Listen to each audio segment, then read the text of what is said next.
혹한의 철원 행군 도중 찢어진 군화 사이로 피고름을 흘리며 쓰러진 한 병사. 그 모습을 본 대대장은 걱정은커녕 입에 담지 못할 폭언을 퍼부으며 병사를 짐승 취급합니다. 야! 목마르면 저기 노랑물 처마셔. 전쟁 나면 생수 배달 올 때까지 기다릴 거냐?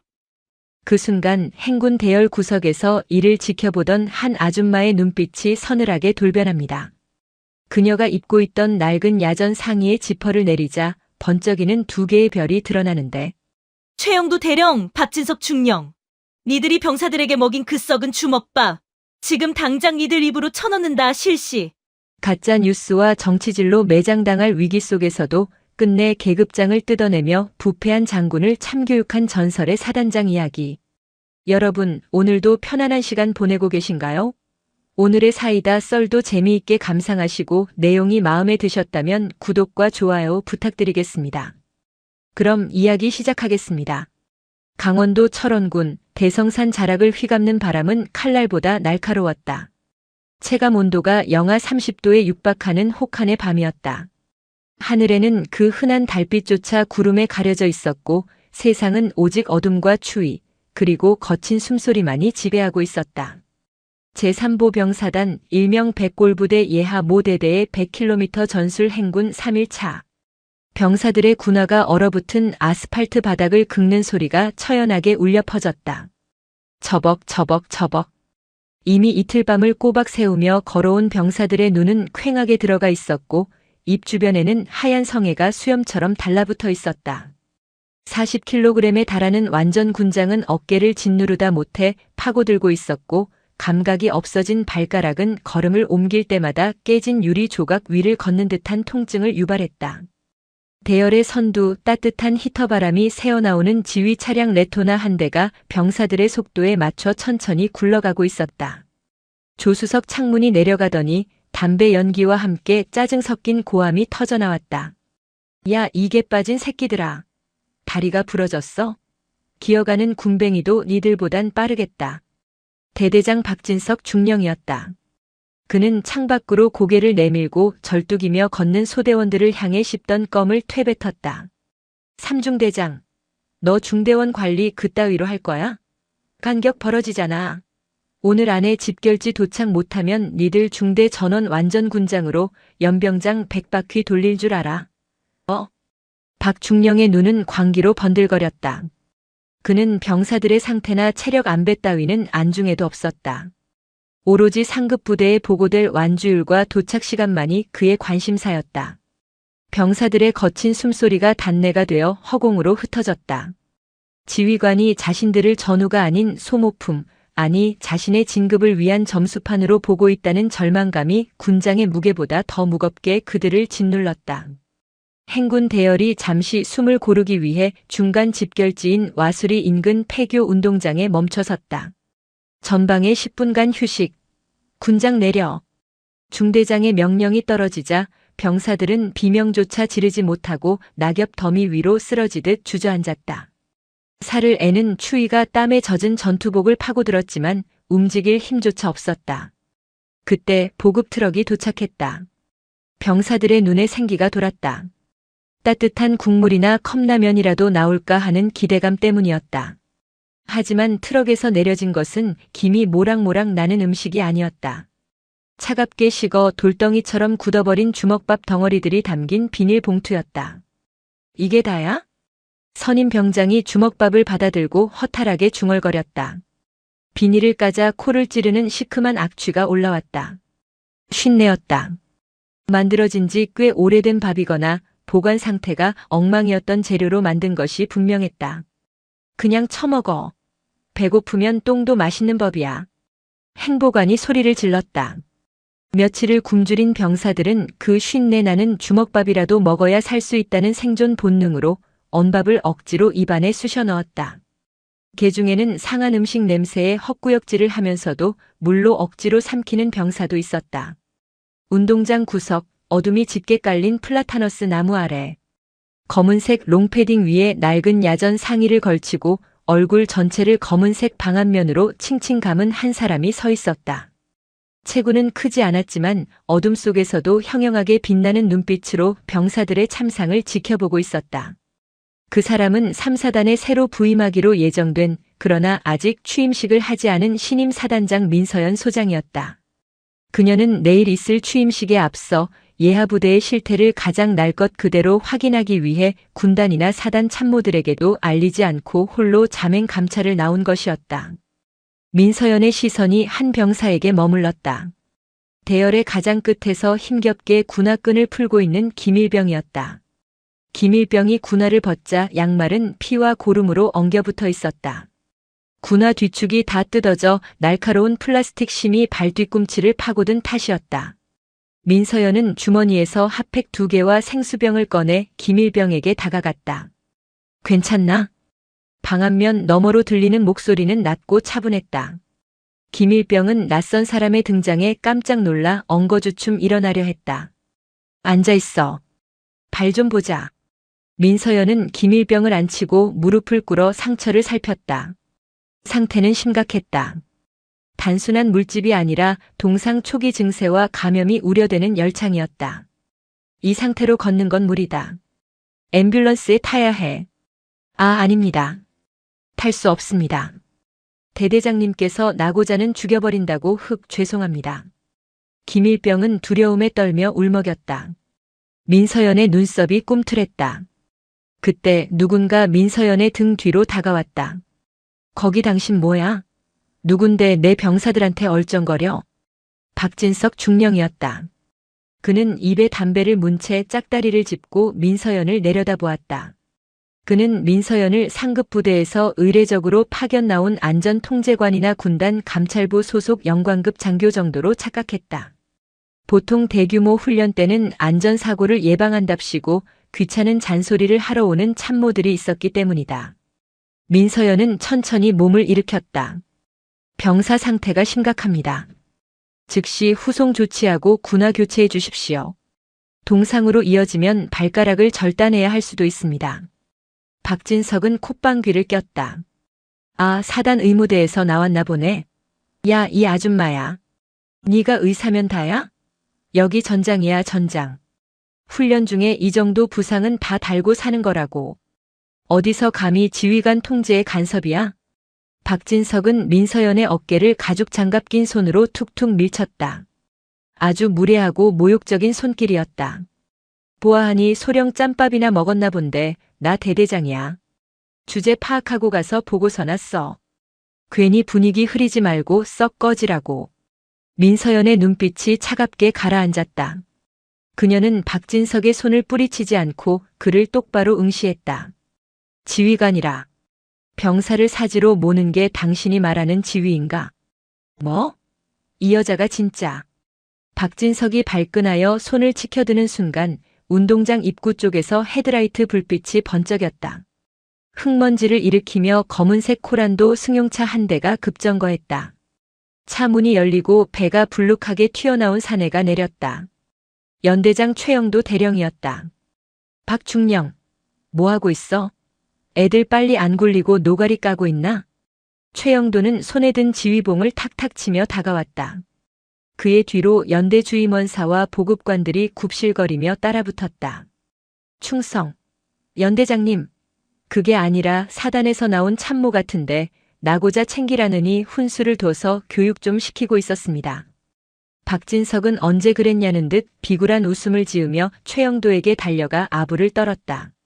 최영도가 귀찮다는 듯이 마스크를 쓴 민서연을 곁눈질로 훑었다. 참모.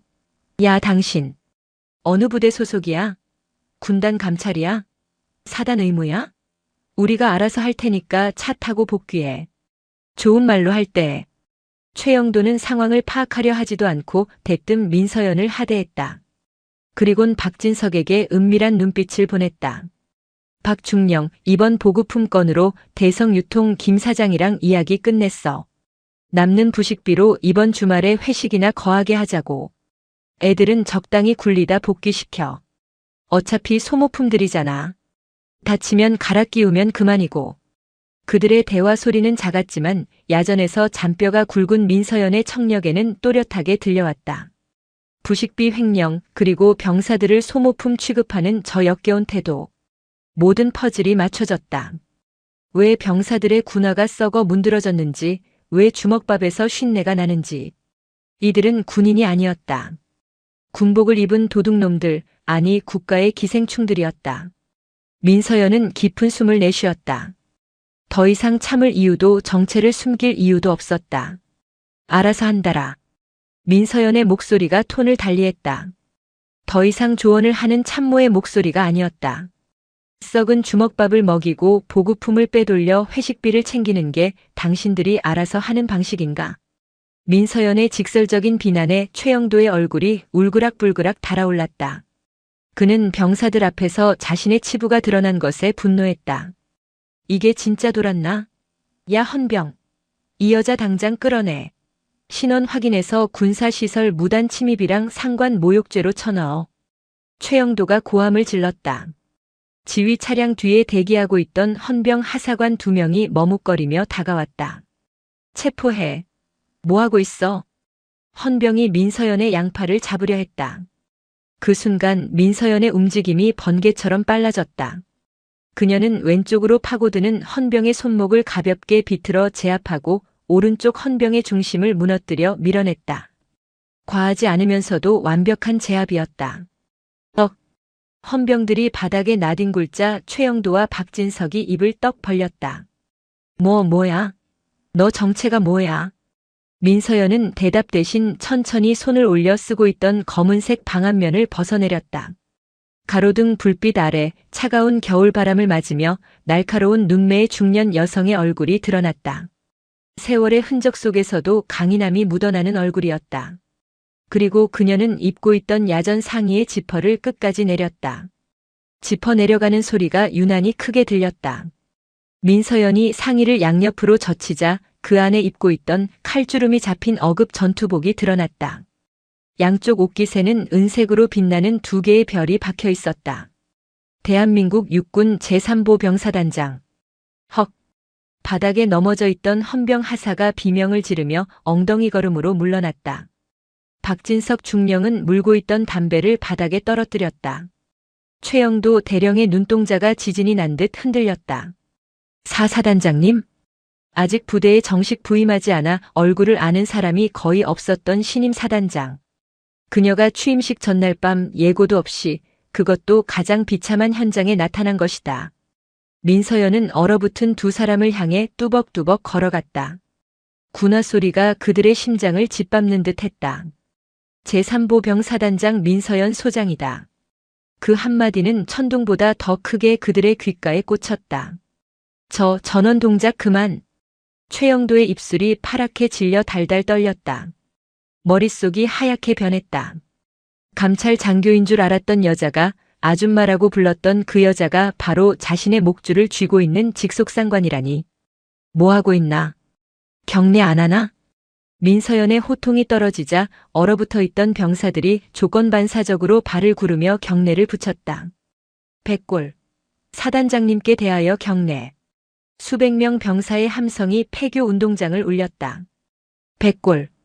그 소리에 정신이 든 박진석은 다리가 풀려 일어서지도 못한 채 바닥을 기며 엉거주춤 자세를 취했고 최영도는 무릎이 꺾이듯 휘청거리며 허둥지둥 손을 올렸다. 백골. 최영도의 목소리는 기어들어가는 모기 소리만도 못했다. 민서연은 그들의 경례를 받지 않았다. 그녀는 박진석의 코앞까지 다가가 그를 내려다보았다. 박진석 중령. 예. 사단장님. 아까 나보고 뭐라고 했지? 아줌마. 주제 파악하고 꺼져. 아닙니다. 저는 그게 아니라 오해입니다. 너무 어두워서 정말 죽을 죄를 지었습니다. 박진석은 사시나무 떨듯 떨며 민서연의 눈을 피했다. 오해? 그렇다면 자네 눈에는 계급장이 안 보이면 사람을 하대하고 모욕해도 된다는 건가? 민서연의 시선이 옆에 서 있는 최영도에게 옮겨갔다. 최영도 대령. 예. 사단장님. 보급품 건으로 김 사장이랑 이야기가 끝났다고. 병사들은 소모품이라고. 그건. 최영도는 식은땀을 비오듯 흘리며 말을 잇지 못했다. 민서연은 바닥에 굴러다니는 쉰내 나는 주먹밥을 집어들어 최영도의 가슴팍에 들이밀었다. 먹어. 예? 니들이 병사들에게 먹인 이 주먹밥, 니들도 먹어보라고. 이게 훈육이라며? 먹어봐. 민서연의 호통에 최영도는 덜덜 떨리는 손으로 언주먹밥을 받아들었다. 차마 입에 넣지 못하고 머뭇거리는 그를 보며 민서연은 헌병대장을 불렀다. 이 현장에 있는 3사단 헌병대 병력 전원, 지금 즉시 사단장 직속으로 전환한다. 연대 헌병대장의 지휘권은 박탈한다. 백골. 알겠습니다. 헌병분대장이 우렁차게 대답했다. 저 두 놈, 그리고 저 뒤에 숨어있는 보급관들까지 싹 다 연행해. 혐의는 군수품 횡령, 직권 남용, 가혹행위, 그리고 상관 모욕 및 항명이다. 당장 수갑 채워. 이거나. 야, 내가 누군 줄 알아? 나 연대장이야. 최영도가 발악하며 소리쳤지만 이미 사단장의 명을 받은 헌병들은 거침이 없었다. 그동안 연대장의 폭정에 시달렸던 헌병들의 손길에는 감정이 실려 있었다. 헌병들은 최영도와 박진석의 팔을 꺾고 수갑을 채웠다. 철커덕. 차가운 금소금이 울렸다. 최영도와 박진석은 짐승처럼 끌려가 헌병 차량 뒷좌석에 처박혔다. 현장이 정리되자 민서연은 몸을 돌려 병사들을 바라보았다. 방금 전까지 서리빨 같았던 표정이 순식간에 누그러졌다. 그녀는 다시 김일병에게 다가갔다. 의무관, 이 병사부터 챙겨. 그리고 전 부대 행군 중지. 차량 지원 요청해서 전원 복귀시킨다. 사단장님 감사합니다. 김일병이 울먹이며 말했다. 민서연은 장갑을 벗고 김일병의 언손을 꼭 잡아주었다. 미안하다. 내가 너무 늦게 왔다. 너희는 짐승이 아니다. 대한민국을 지키는 군인이고 내 전우다. 다시는 이런 대우 받지 않게 하겠다. 그날 밤 3사단은 발칵 뒤집혔다. 취임식도 하기 전에 연대장과 대대장이 구속되는 초유의 사태가 발생한 것이다. 사단 사령부 집무실. 새벽 3시가 넘은 시간이었지만 민서연은 잠들지 못했다. 책상 위에는 헌병대가 압수한 장부와 최영도의 휴대전화에서 복구한 통화 내역이 놓여 있었다. 법무참모, 감찰참모. 예, 사단장님.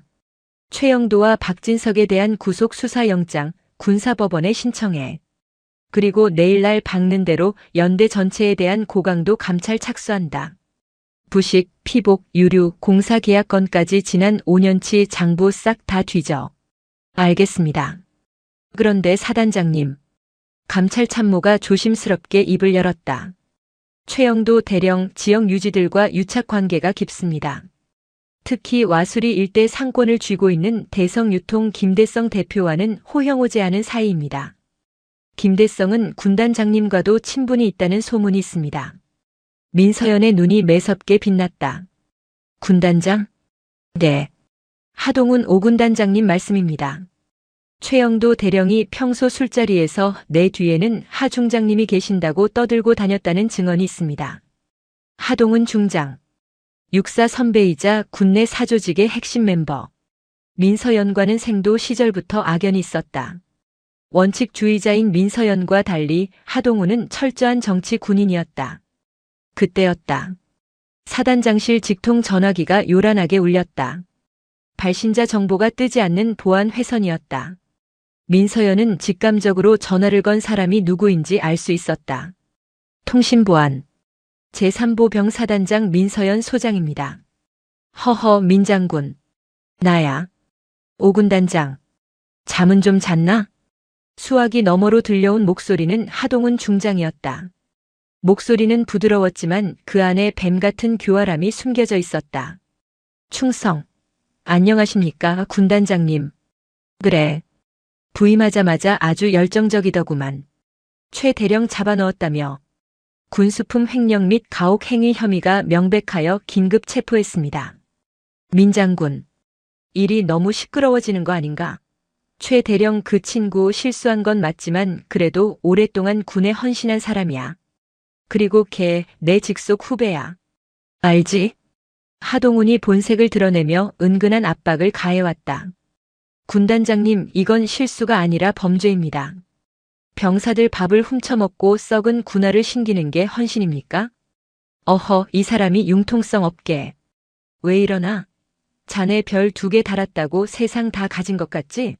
군대라는 조직이 혼자 깨끗하다고 돌아가는 곳이 아니야.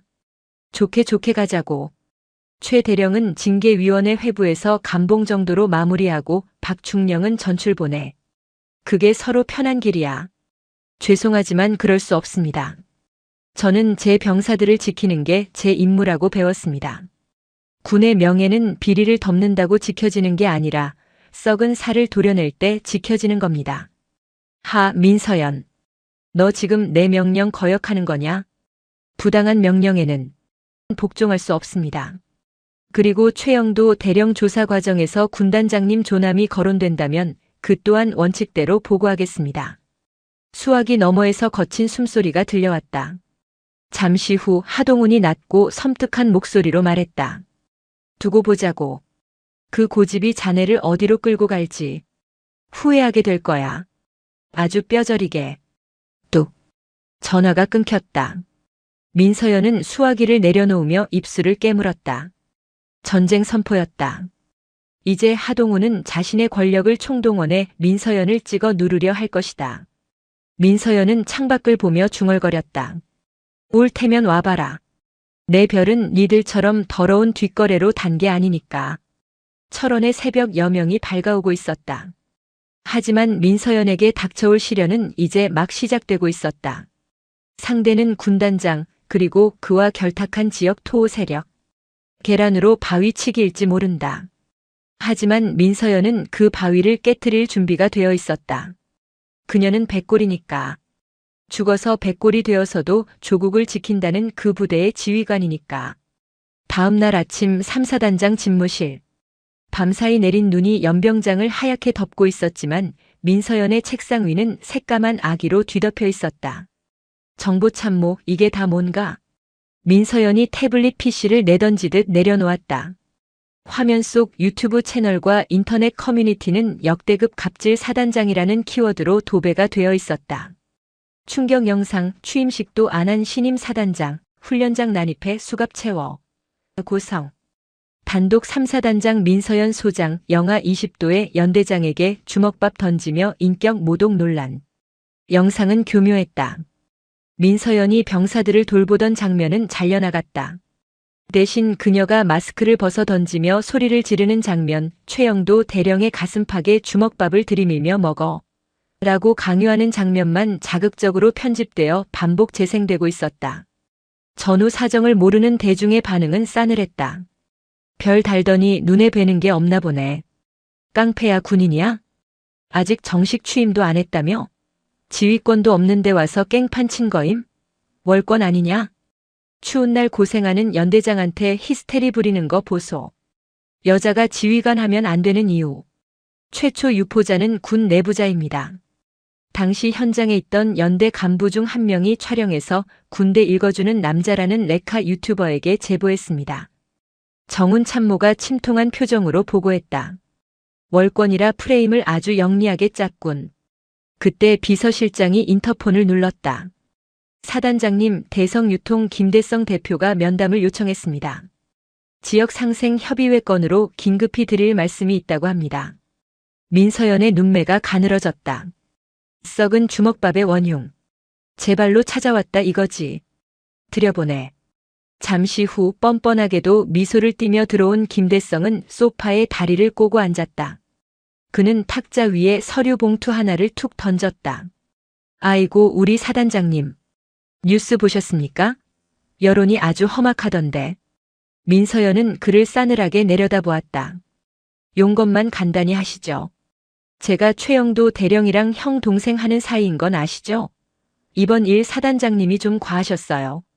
취임도 하기 전인 분이 밤중에 마스크 쓰고 나타나서 현장 지휘관들을 그렇게 몰아세우시면 쓰나. 그걸 전문 용어로 함정 단속 혹은 월권이라고 하죠. 김대성은 혀를 차며 말을 이었다. 이거 지역발전기금 기탁서입니다. 사실상 사단장님 체면 세워드리는 합의금이죠. 이거 받으시고 최 대령은 훈방 조치하시죠. 그럼 제가 아는 기자들 풀어서 열정적인 사단장의 해프닝 정도로 기사 톤 바꿔드리겠습니다.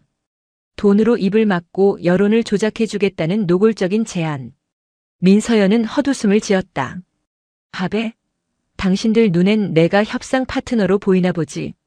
좋게 좋게 가자는 겁니다. 사단장님, 지금 여론은 히스테릭한 아줌마 지휘관 편이 아니에요. 옷 벗기 싫으면. 민서연이 탁자를 내리쳤다. 입 닥쳐. 군인한테 협박질 하지 마. 이 여자가 진짜. 월권? 내가 그날 밤 현장에서 확인한 건 내 부하들이 먹는 썩은 밥이었어. 군형법상 불량식품 급식은 이적행위다. 난 지휘관으로서 적을 제압했을 뿐이야. 민서연이 김대성의 멱살을 잡을 듯이 다가갔다. 니놈이 최영도랑 짜고 빼돌린 부식비, 그거 다 토해내게 만들어주마. 당장 내 방에서 꺼져. 기세에 눌린 김대성이 얼굴을 붉히며 일어섰다. 후회하실 텐데요. 제 뒤에 누가 있는지 아시면 감당 못하실 겁니다. 군단장 하동훈? 가서 전해. 그 뒷배 내가 조만간 찢어버릴 거라고. 김대성은 씩씩거리며 집무실을 나갔다. 문이 닫히자마자 민서연은 헌병대장을 호출했다. 시간이 없어. 놈들이 여론몰이로 나를 직무정지시키기 전에 증거를 찾아야 해. 민서연은 승부수를 던지기로 했다. 헌병대장 병력 소집해. 목적지는 와수리 대성유통 물류창고다. 사단장님, 거긴 민간시설입니다. 압수수색 영장 없이는 진입이 불가능합니다. 군단 법무실에서 영장 승인을 안 해주고 있습니다. 헌병대장이 난색을 보였다. 하동훈 군단장이 법무 라인을 꽉 쥐고 있는 탓이었다.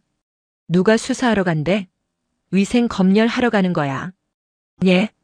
우리 장병들이 먹는 식자재 보관 상태를 확인하는 건 지휘관의 정당한 권한이야. 그날 밤 내가 맡았던 그 쉰내, 그 원인을 찾으러 가는 거라고. 막으면 공무집행방해로 다 체포해. 오후 2시 와수리 외곽의 대성유통 물류창고. 3사단 헌병대 트럭이 창고 입구를 봉쇄했다. 김대성의 부하들이 쇠파이프를 들고 튀어나와 길을 막아섰다. 뭐 하는 짓들이야? 여기 사유지야. 영장 있어? 비키십시오. 3사단장님 지시로 긴급 위생 검열 나왔습니다.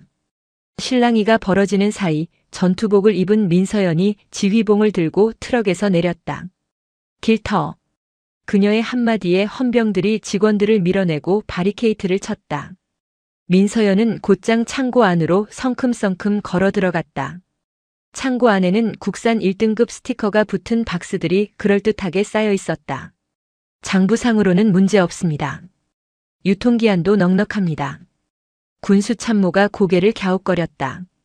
하지만 민서연은 멈추지 않고 창고 가장 구석, 쌀 포대가 쌓여 있는 곳으로 향했다. 그녀는 지휘봉으로 포대 하나를 쿡 찔렀다. 이거 뜯어. 사단장님, 이건 포장도 안 뜯은 새 건데. 뜯으라고. 병사가 칼로 포대를 찢자 하얀 쌀이 쏟아져 나왔다.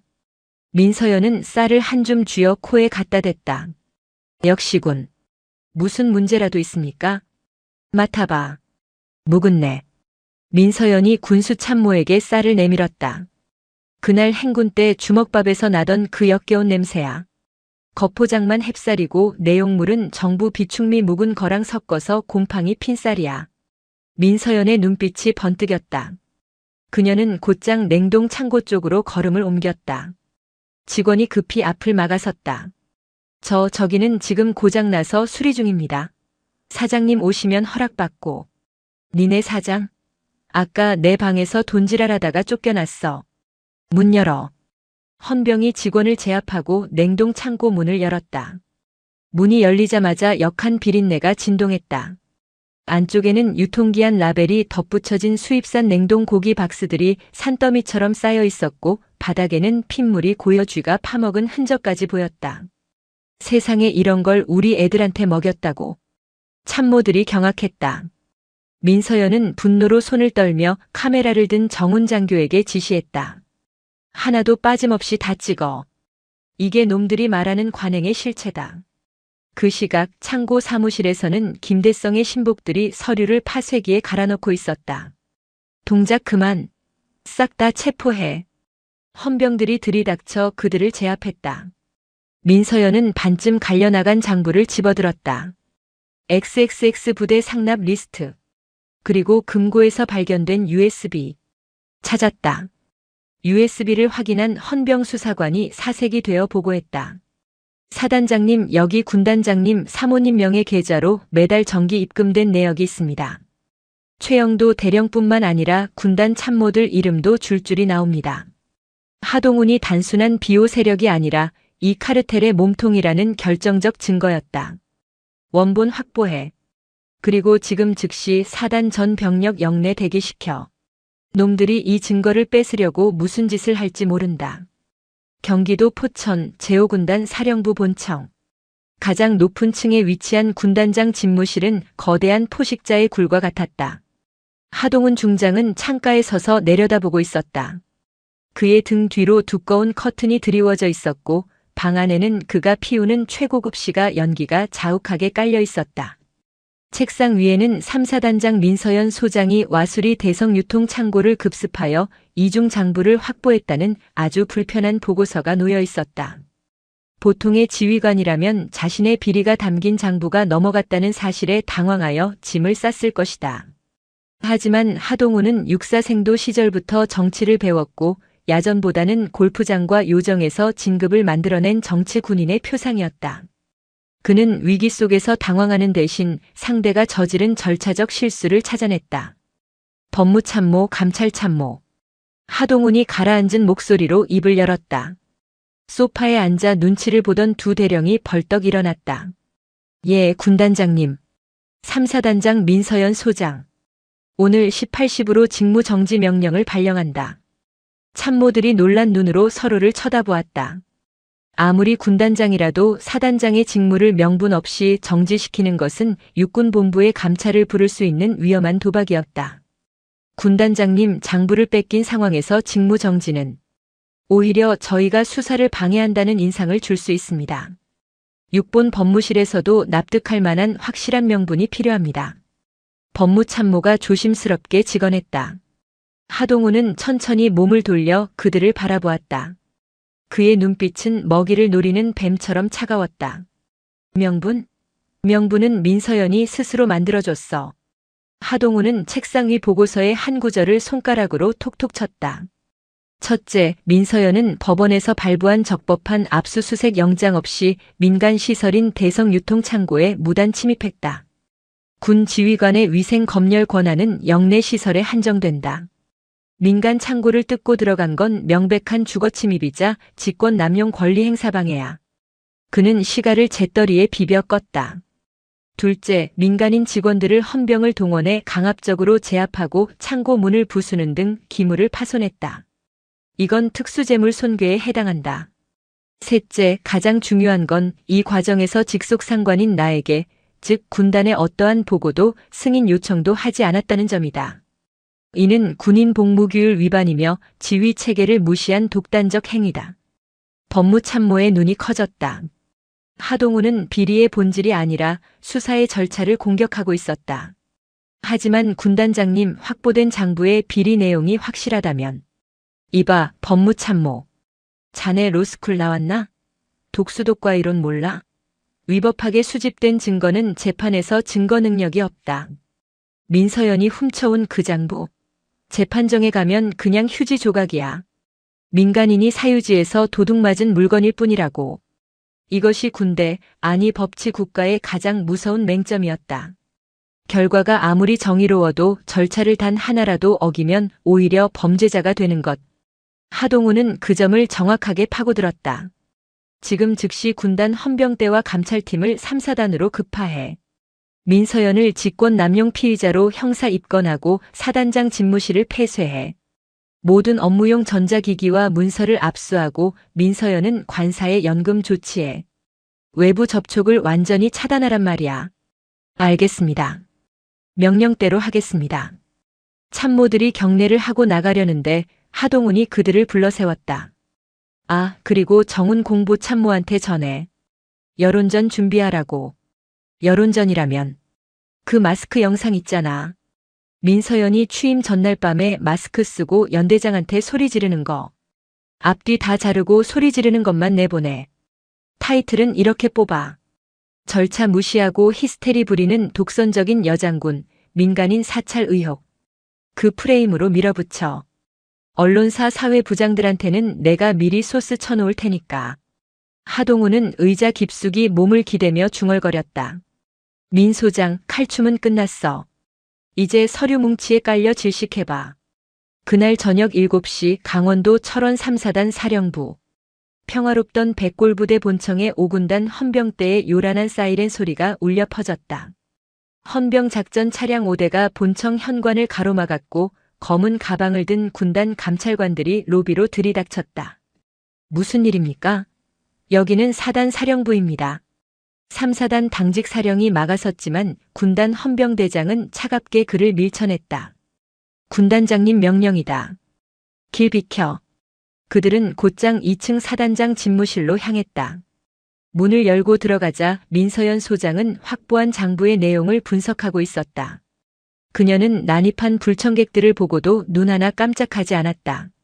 노크도 없이 들어오는 게 5군단의 예절인가? 군단 감찰 참모가 민서연의 책상 위에 공문 한 장을 내려놓았다. 3사단장 민서연 소장. 현 시간부로 직무 정지입니다. 즉시 보직에서 물러나시고 조사에 임해 주십시오. 민서연은 의자에 앉아 서류를 천천히 훑어보았다.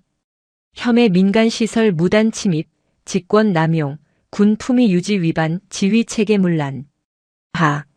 절차라.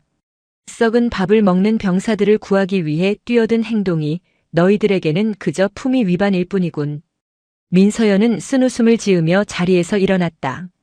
저항해봤자 항명죄만 추가될 뿐이었다. 그녀가 정모를 집어들자 군단 헌병들이 다가와 그녀의 책상 위에 있는 업무용 노트북과 개인 휴대전화를 압수했다. 사단장님 관사로 이동하시죠. 조사가 끝날 때까지 관사 밖 출입은 통제됩니다. 통신도 제한됩니다. 내가 내 발로 간다. 손대지 마. 민서연은 헌병의 손을 뿌리치고 당당하게 걸어나갔다. 복도에는 영문도 모른 채 뛰쳐나온 참모들과 병사들이 도열해 있었다. 그들의 눈에는 존경하는 사단장이 죄인처럼 끌려가는 모습에 대한 충격과 분노가 서려 있었다. 민서연은 그들에게 짧게 눈인사를 건네고 호송 차량에 올랐다. 사단장 관사.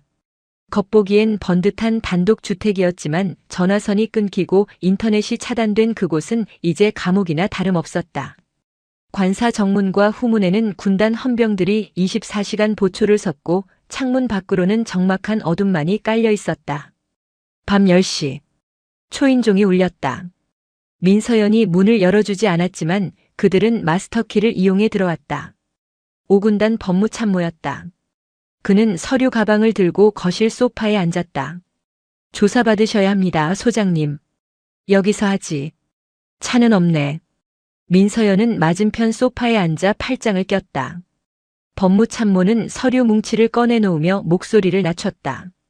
아주 은밀하고 악마 같은 제안을 하기 위해서였다. 사단장님, 솔직히 말씀드리겠습니다. 군단장님께서는 이 일이 너무 커져서 군 전체가 망신당하는 걸 원치 않으십니다.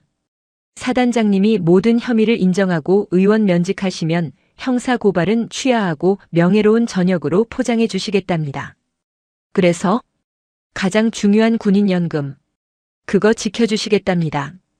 파면당하시면 연금 반 토막 나는 거 아시죠? 평생 군인으로 사셨는데 노후는 챙기셔야죠. 옷을 벗으면 봐주겠다는 달콤한 회유. 민서연은 그를 빤히 쳐다보았다. 경멸이 담긴 눈빛이었다. 거절한다. 나는 군법을 어긴 적 없어. 불량급식을 적발한 건 지휘관의 정당한 관리 감독 권한이다. 긴급성이 요하는 상황에서 증거인멸을 막기 위한 정당방위였어. 답답하시네요. 법리로 따지면 무조건 사단장님이 집니다. 그리고 법무참모가 비릿한 미소를 지으며 가방에서 진술서 한 장을 꺼냈다. 결정적인 증인이 있습니다. 1호차 운전병 김민수 상병. 그 친구가 오늘 오후 군단 헌병대 조사실에서 진술을 번복했습니다. 진술서. 성명 상병 김민수. 내용 민서연 사단장은 평소 성격이 급하고 운전병인 본인에게 폭언을 일삼았으며 사건 당일에도 규정을 무시하고 무리하게 창고 진입을 지시했습니다. 저는 사단장님의 강압적인 태도가 두려워 따를 수밖에 없었습니다. 민서연의 표정이 싸늘하게 굳어졌다. 김상병. 착하고 성실했던 그 아이가 자신을 믿고 따르던 그 병사가 이런 거짓말을? 거짓말 마. 그 아이가 자발적으로 썼을 리 없어. 무슨 짓을 한 거야? 지장까지 찍었습니다. 갓 21살짜리 애 하나 구워 삶는 거 일도 아니죠. 너희 부모님 식당에 세무조사랑 위생검열 나가게 해줄까? 아니면 상관 모욕 방조죄로 군 생활 영창에서 마치게 해줄까? 한마디면 끝나니까요. 법무참모는 진술서를 챙겨 자리에서 일어났다. 내일 아침까지 생각해 보십시오. 그때는 이 제안마저 사라질 수도 있습니다. 군복 벗고 연금이라도 챙길지 아니면 불명예 파면당하고 감방 갈지. 현명한 선택하시길 바랍니다. 그가 떠나고 홀로 남겨진 거실. 정정만이 감돌았다. 민서연은 분노로 몸을 떨었다. 저들은 자신의 안위가 아니라 가장 약한 고리인 병사를, 그것도 부모의 생업을 인질로 삼고 있었다. 그것이 민서연을 가장 참을 수 없게 만들었다. 건드려선 안 될 걸 건드렸어. 내 새끼를 건드려? 그녀는 소파 쿠션 밑 깊숙한 곳을 더듬었다. 헌병들이 들이닥치기 직전 그녀가 기지를 발휘해 소파 틈새 깊숙이 밀어 넣어두었던 것이 손에 잡혔다. 전속부관 한지훈 대위가 혹시 모를 상황에 대비해 예비로 가지고 계십시오라며 주었던 유심칩이 제거된 구형 공기계 스마트폰이었다. 통화는 안 되지만 와이파이가 터지는 곳이라면 텍스트는 보낼 수 있었다. 민서연은 떨리는 손으로 전원을 켰다. 다행히 옆집 관사의 와이파이 신호가 미약하게 잡혔다. 그녀는 보안 메신저를 켰다. 수신인은 단 한 명. 전속부관 한지훈 대위였다. 김상병을 찾아. 놈들이 협박했다. 증거는 김상병에게 있어. 부탁한다. 다음 날 점심시간 3사단 본청 뒤편 분리수거장. 음식물 쓰레기 냄새와 담배 냄새가 섞인 이곳은 사단 내에서 유일하게 CCTV 사각지대였다. 사단장 전속부관 한지훈 대위는 쓰레기 봉투를 버리는 척하며 주위를 살폈다. 사단장이 직무 정지된 후 사단 내부는 5군단 감찰팀의 공포 정치에 숨을 죽이고 있었다. 참모들은 감찰관의 눈을 피해 다니기 바빴고 병사들은 겁에 질려 있었다. 대위님. 분리수거장 구석 쌓여있는 박스 더미 뒤에서 누군가 조심스럽게 그를 불렀다. 1호차 운전병 김상병이었다. 전투모를 푹 눌러쓰고 있었지만 퉁퉁 부은 눈과 터진 입술은 가릴 수 없었다. 너 괜찮아? 군단 헌병대에서 조사받았다며. 한 대위가 다급하게 다가가 김상병의 상태를 살폈다. 김상병은 고개를 푹 숙이며 굵은 눈물을 뚝뚝 흘렸다. 죄송합니다. 대위님, 정말 죽을 죄를 지었습니다. 헌병대장이 엄마가 운영하는 식당에 위생 단속 보내서 영업 정지시키겠다고. 아빠 회사에도 세무조사받게 해서 우리 집 풍비박산 내겠다고. 저는 너무 무서워서 시키는 대로 진술서 썼습니다. 이게만도 못한 새끼들. 한 대위는 입술을 깨물었다. 권력 없는 병사에게 가족은 가장 큰 약점이었다. 하동훈과 그 일당은 그 점을 악랄하게 이용했다. 괜찮아, 민수야. 내 잘못 아니야. 사단장님도 다 알고 계셔. 너 원망 안 하신다. 하지만 대위님, 이거 있습니다. 김상병이 주위를 두리번거리더니 전투복 상의 안쪽 깊숙한 곳 러닝셔츠 속에 숨겨두었던 물건을 꺼냈다. 손가락만 한 크기의 초소형 녹음기였다. 사단장님이 처음에 오셨을 때 운전병은 지휘관의 귀당. 중요한 건 기록해라라고 사비로 사주셨던 겁니다. 어제 조사실 들어갈 때 헌병들이 몸수색했는데 팬티 고무줄 사이에 숨겨서 들어갔습니다. 한 대위의 눈이 커졌다. 여기에 헌병대장이 저한테 욕하면서 진술서 강요하는 거, 그리고 군단장님이 스피커폰으로 연결해서 시키는 대로 진술하면 포상 휴가 보내주고 저녁 후에 대기업 취직시켜주겠다. 대신 말 안 들으면 내 인생 종친다고 회유하는 목소리. 다 녹음됐습니다. 김상병의 손이 파르르 떨리고 있었다. 공포 속에서도 기지를 발휘한 용기였다. 그리고 창고 급습하시기 전에 사단장님이 혹시 모른다며 저한테 맡기셨던 그 USB. 그것도 아직 제가 가지고 있습니다. 김상병은 바지 밑단을 걷어 올렸다. 전투화 끈 안쪽에 교묘하게 묶여있는 작은 USB 메모리가 보였다. 헌병들이 제 관물대는 다 뒤집어 엎었는데 이건 제가 신고 있어서 못 찾았습니다. 한 대위는 김상병의 어깨를 꽉 움켜쥐었다. 가슴이 뜨거워졌다. 잘했다. 정말 잘했다, 민수야. 내가 사단장님 살렸다. 아니, 우리 부대 전체를 살린 거야. 한 대위는 시계를 보았다. 군단 감찰팀이 점심 식사를 하러 간 틈을 타야 했다. 김상병, 너는 지금부터 배가 아프다고 하고 의무대로 가 있어. 맹장염인 것 같다고 뒹굴어. 헌병들이 찾으면 의무대에 입실해 있는 게 제일 안전해. 군의관님은 내 편이니까 널 지켜줄 거야. 대위님은요? 나는 지금 서울로 간다. 국군방첩사령부 수사단장님이 사단장님 707 시절 직속 후배야. 이 증거 군단 손이 절대 닿지 않는 그곳에 직접 넘겨야 해.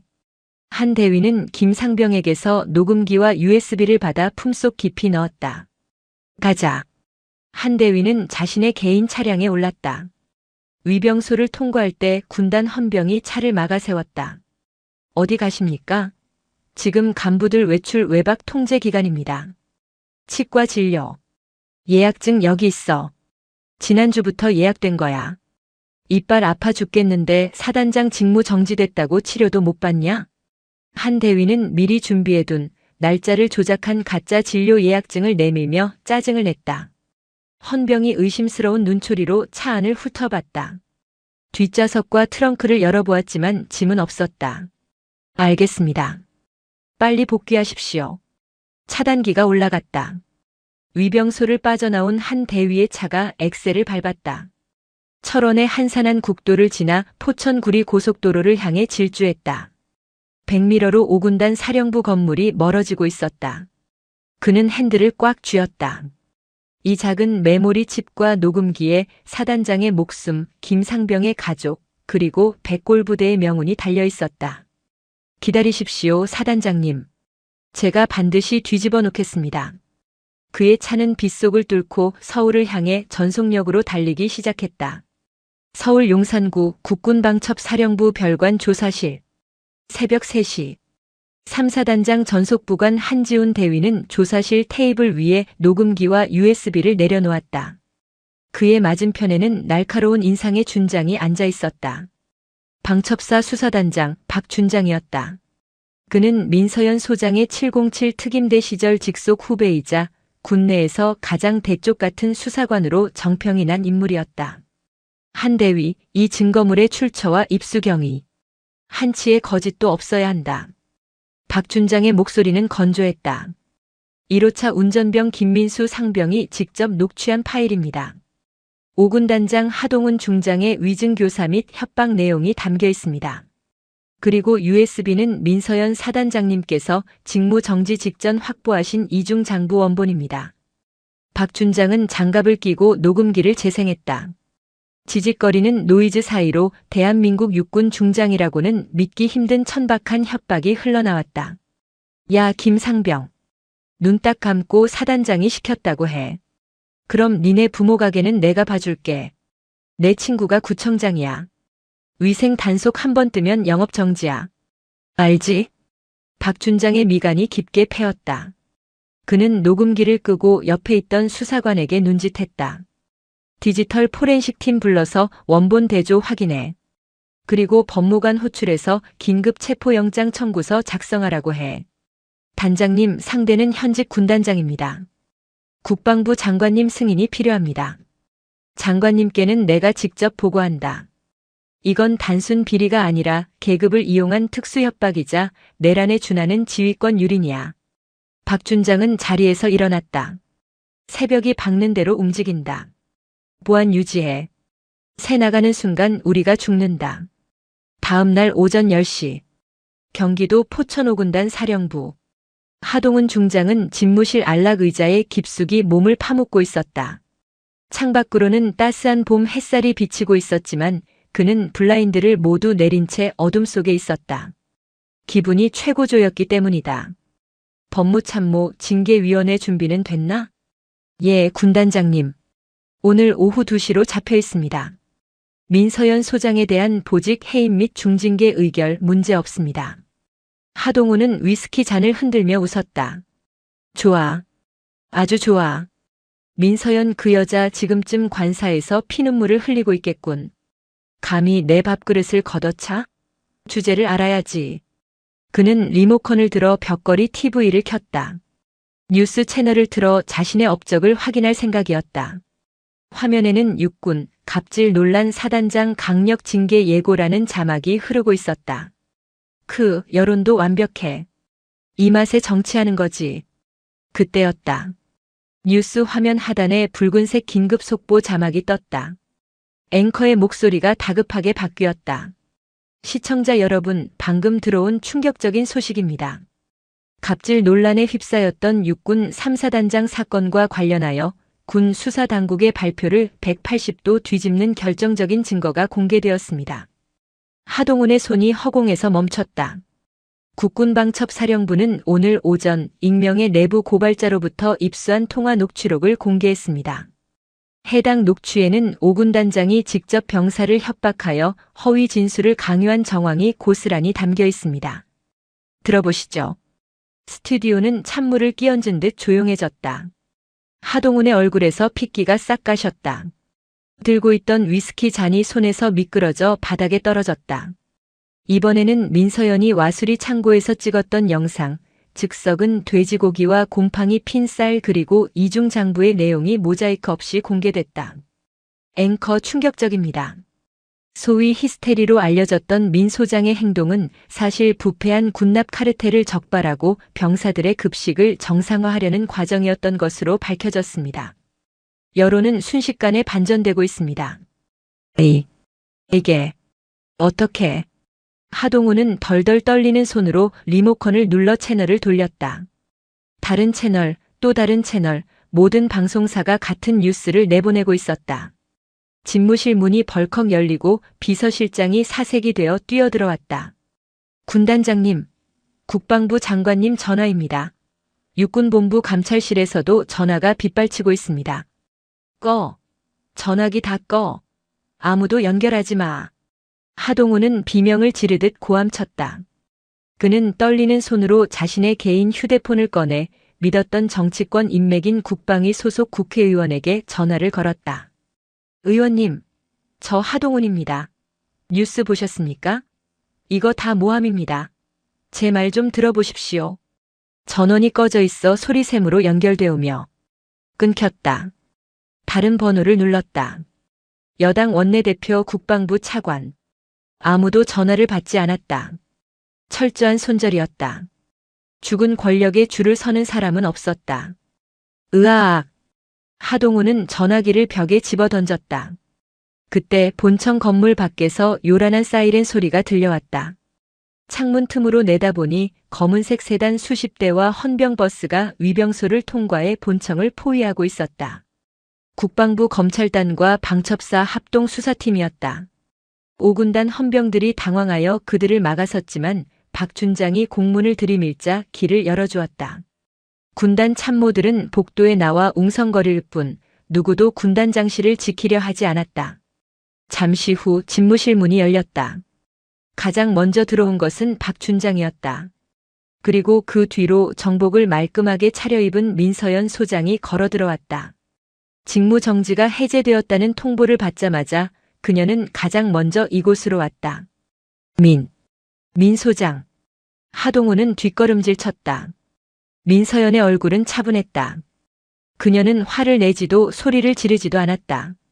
그저 더러운 오물을 바라보는 듯한 눈빛으로 그를 응시했다. 추하군요, 군단장님. 이거 불법이야. 내 허락 없이 감히 내 방에 들어와? 헌병 불러. 하동훈이 악을 썼지만 문 밖에 서 있던 5군단 헌병들은 고개를 돌려 외면했다. 소용없습니다. 국방부 장관님 명으로 당신의 직무는 정지됐고 지휘권은 박탈됐습니다. 박준장이 앞으로 나서며 체포영장을 펼쳐 보였다. 하동훈 씨, 당신을 군형법 제30조 국무이탈교사, 특정범죄 가중처벌법상 뇌물수수, 형법상 특수협박 및 직권남용 혐의로 긴급 체포합니다. 당신은 변호인을 선임할 권리가 있으며 미란다 원칙이 낭독되는 동안 하동훈은 다리에 힘이 풀려 주저앉았다. 관행이었어. 다들 그렇게 해왔다고. 왜 나한테만 그래? 내가 이 자리에 오르기 위해 얼마나 많은 돈을 썼는데. 그는 억울하다는 듯 바닥을 쳤다. 민서연이 그에게 한 걸음 다가갔다. 관행? 병사들 밥그릇 뺏어서 당신 뱃속 채우는 게 관행인가? 갓 21살짜리 애를 협박해서 입 막는 게 관행이야? 당신이 말하는 그 썩어빠진 관행 때문에 우리 군이 병들고 신음한 거야. 민서연은 허리를 숙여 하동훈의 눈을 똑바로 쳐다보았다. 당신은 군인이 아니야. 군복 입은 장사치지. 그것도 아주 질 나쁜 사기꾼. 수사관들이 다가와 하동훈의 양팔을 잡고 일으켜 세웠다.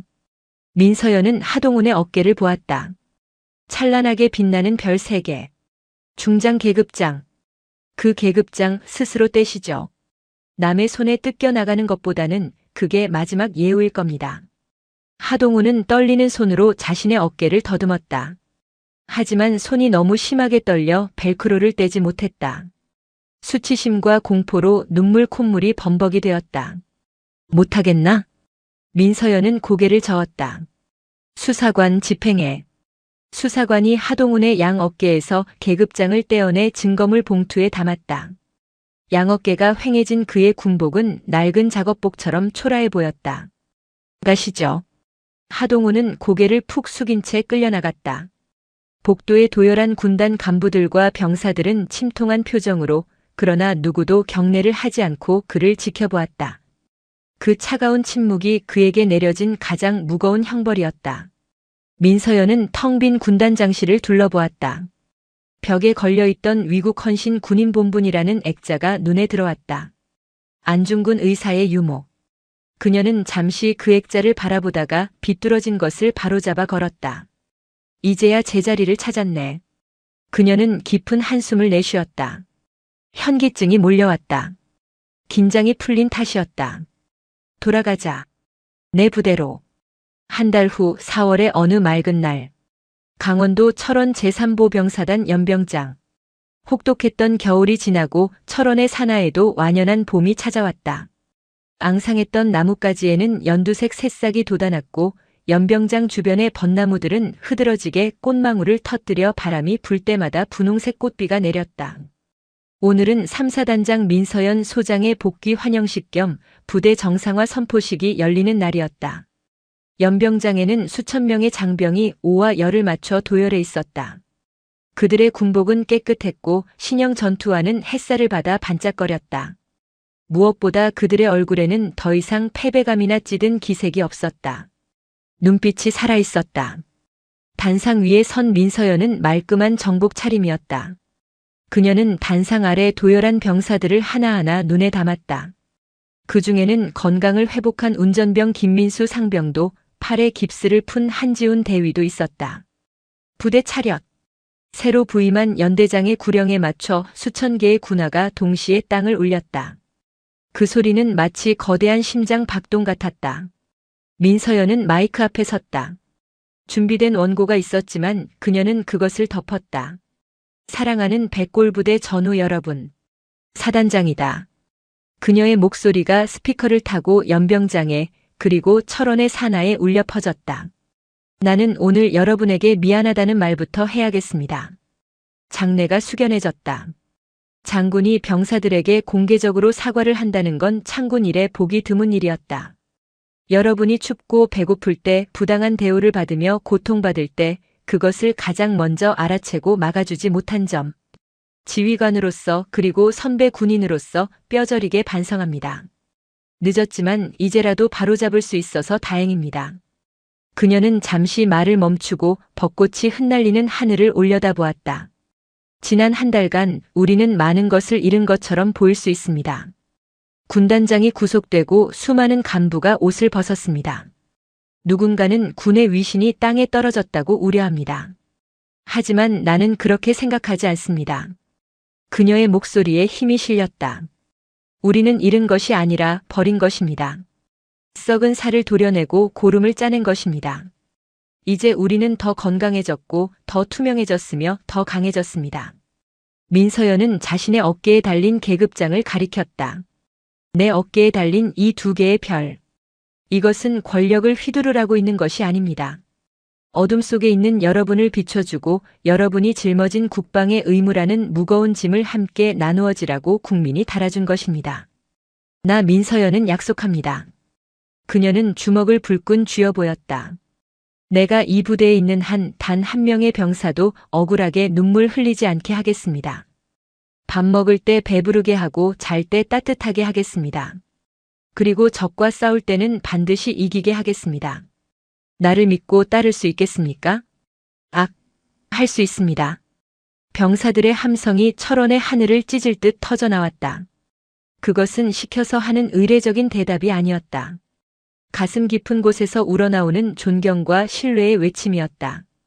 백골. 사단장님께 대하여 경례. 백골. 수천 개의 손이 절도 있게 올라갔다. 민서연도 그들을 향해 거수 경례를 붙였다. 그녀의 눈가에 맺힌 눈물이 햇살에 반짝였다. 행사가 끝나고 민서연은 병사 식당으로 향했다. 메뉴는 소고기 미역국에 제육볶음 그리고 신선한 쌈 채소와 과일이었다. 식판에 담긴 밥에서는 윤기가 흘렀고 고기 반찬은 수북했다. 식당 안은 맛있는 냄새와 활기로 가득 찼다. 사단장님, 여기 앉으십시오. 병사들이 서로 자리를 양보했다. 민서연은 김상병의 맞은편에 식판을 놓고 앉았다. 김상병은 밥을 한가득 퍼서 볼이 미어지라 먹고 있었다. 김상병, 밥맛이 어때? 아주 좋습니다. 살맛 납니다, 사단장님. 김상병이 엄지손가락을 치켜 세웠다. 민서연은 김상병의 식판에 자신의 제육볶음을 덜어주었다. 그래, 많이 먹어라. 쉰내 나는 주먹밥 먹게 해서 미안했다. 앞으로는 이런 밥만 먹게 해줄게. 감사합니다. 식당 안은 병사들의 웃음소리로 가득 찼다. 이것이 진짜 군대였다. 식사를 마친 후 민서연은 사단장실로 돌아왔다. 책상 위에는 국방부 장관 명의의 인사비밀 공문이 놓여 있었다. 보직 제한육군본부 정책실장. 이번 사건의 공로를 인정받아 서울의 요직으로 승진 이동하라는 파격적인 제안이었다. 군인이라면 누구나 탐내는 중장, 대장으로 가는 엘리트 코스. 에어컨 나오는 사무실에서 펜대를 굴리며 편안하게 지낼 수 있는 자리였다. 민서연은 망설임 없이 펜을 들었다. 그리고 공문 하단에 정갈한 글씨로 적었다. 본인은 야전 지휘관으로서 아직 할 일이 남았음. 제안을 정중히 거절함. 그녀는 비서실장을 불렀다. 이대로 회신해. 사단장님, 정말 괜찮으시겠습니까? 정책실장 자리는 다시 오기 힘든 기회입니다. 서울로 가시면 편하실 텐데. 나는 여기가 좋아. 흙먼지 날리고 겨울엔 춥지만 적어도 여기엔 내 전우들이 있잖아. 민서연은 자리에서 일어나 창가로 다가갔다. 멀리 DMZ의 철책선이 보였고 그 너머로 북녘 땅이 희미하게 보였다. 그녀는 알고 있었다.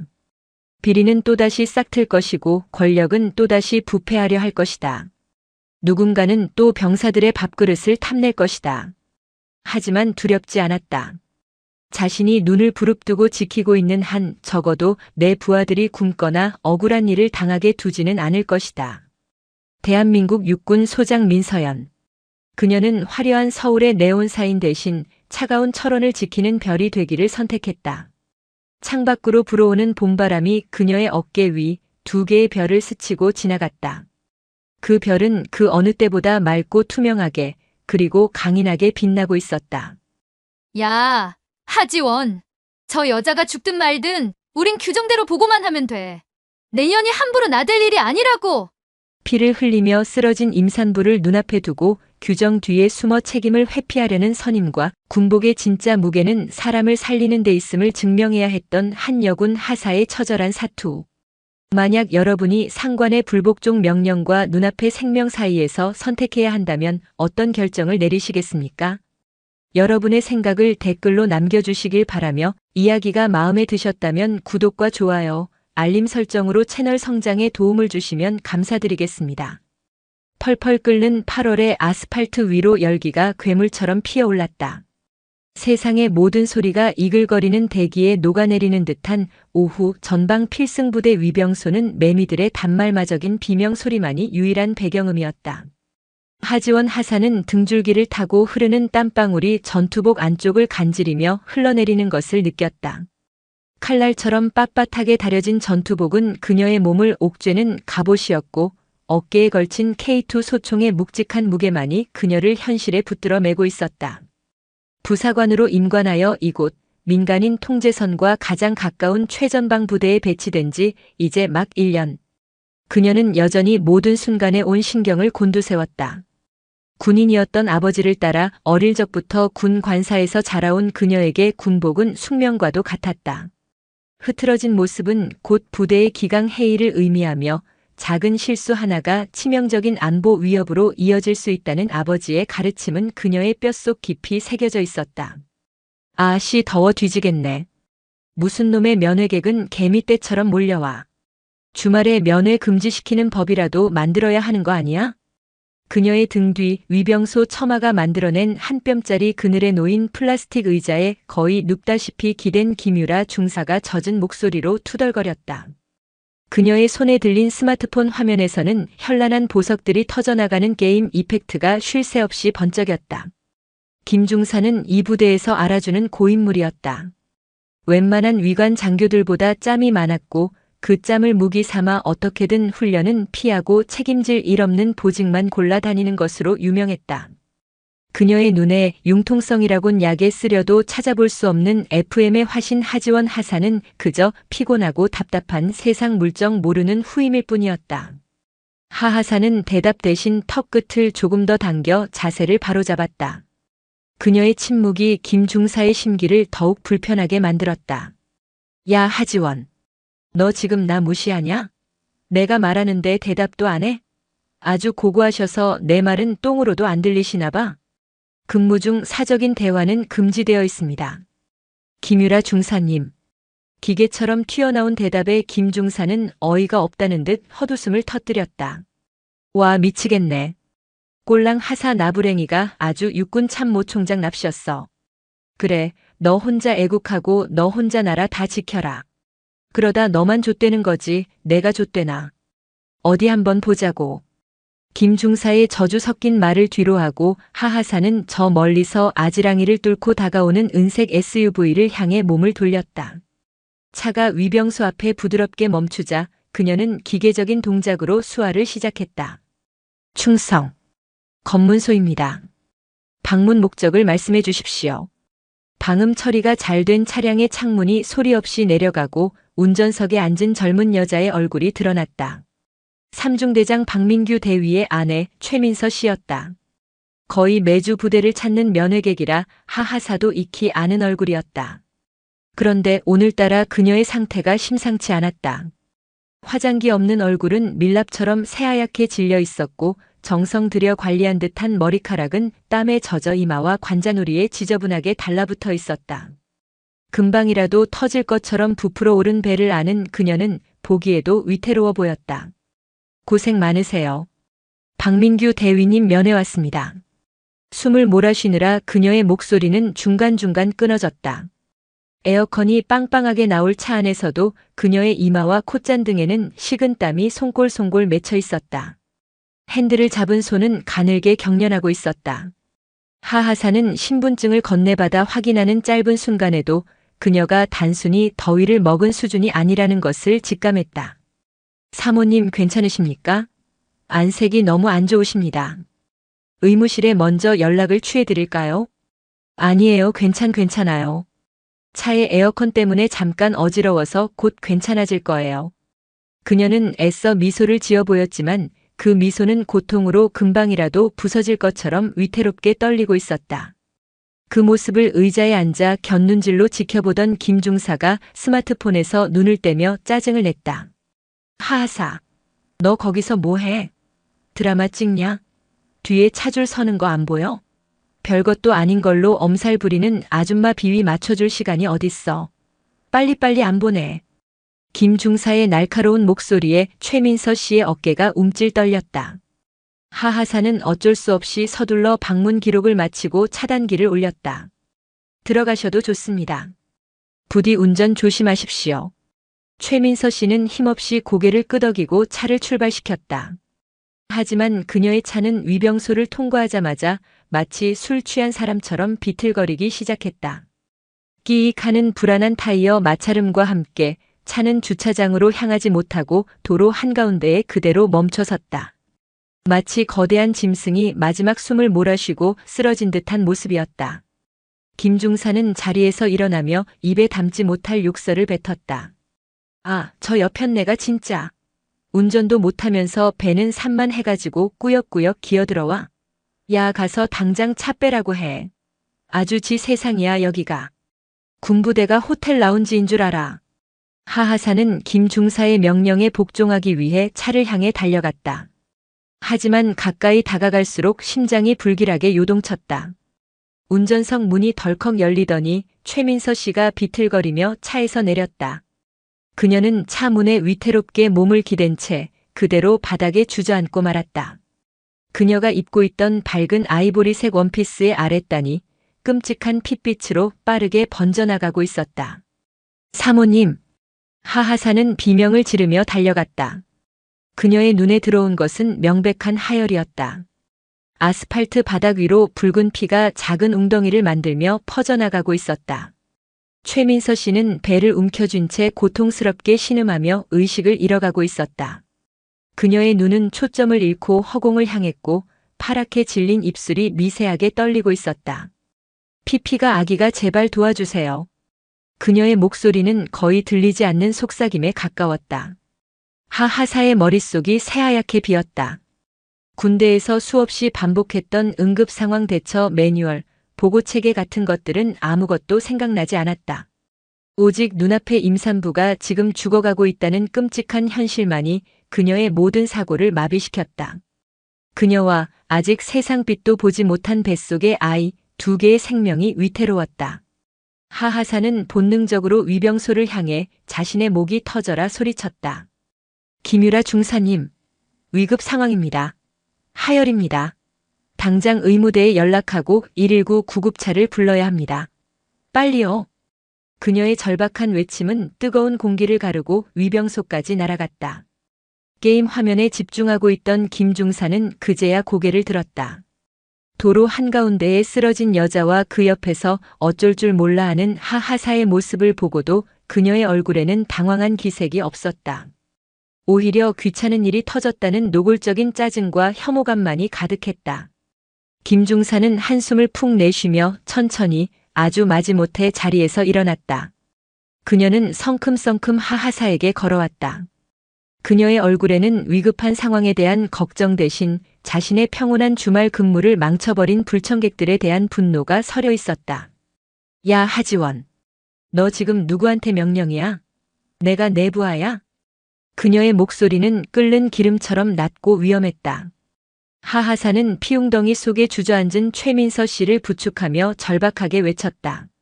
명령이 아닙니다. 부탁입니다. 중사님, 지금 규정 따질 때가 아닙니다. 저러다 정말 큰일 납니다. 사람이 죽어가고 있습니다. 큰일? 김중사는 코웃음을 쳤다.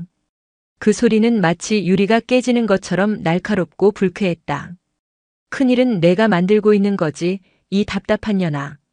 부대 안에서 민간인이 저렇게 피 흘리고 쓰러졌는데 제일 먼저 해야 할 일이 뭔지 머릿속에 안 박혀 있어. 당직 사령한테 보고하는 거야. 내 멋대로 119부터 부르면 나중에 우리가 무슨 소리 들을 줄 알고. 저 여자가 유산이라도 하면 그 책임은 누가 질 건데. 그녀의 논리는 군대라는 폐쇄적인 조직 안에서 살아남기 위한 비겁한 생존 본능 그 자체였다. 책임질 일은 만들지 않는다. 모든 것은 정해진 절차와 보고 체계를 통해서만 움직인다. 설령 그 절차를 따지다가 사람이 죽어나간다 해도 규정대로 했을 뿐이라는 변명 뒤에 숨을 수 있었다. 하하사는 피가 거꾸로 솟는 분노를 느꼈다. 최민서 씨의 숨소리는 이제 거의 들리지 않을 정도로 약해지고 있었다. 그녀의 파랗게 질린 입술이 모든 것을 말해주고 있었다. 그 보고하는 몇 분 사이에 사람 죽으면 그때는 누가 책임집니까? 중사님이 책임지실 겁니까? 그 규정이 사람 목숨보다 중요합니까? 그 말이 김 중사의 마지막 이성의 끈을 끊어버렸다. 책임이라는 단어는 그녀가 군 생활 내내 가장 혐오하고 기피해온 단어였다. 이게 진짜 미쳤나? 김 중사는 하하사의 어깨를 거칠게 밀쳐냈다. 하하사는 중심을 잃고 휘청거리며 뒤로 나자빠질 뻔했다.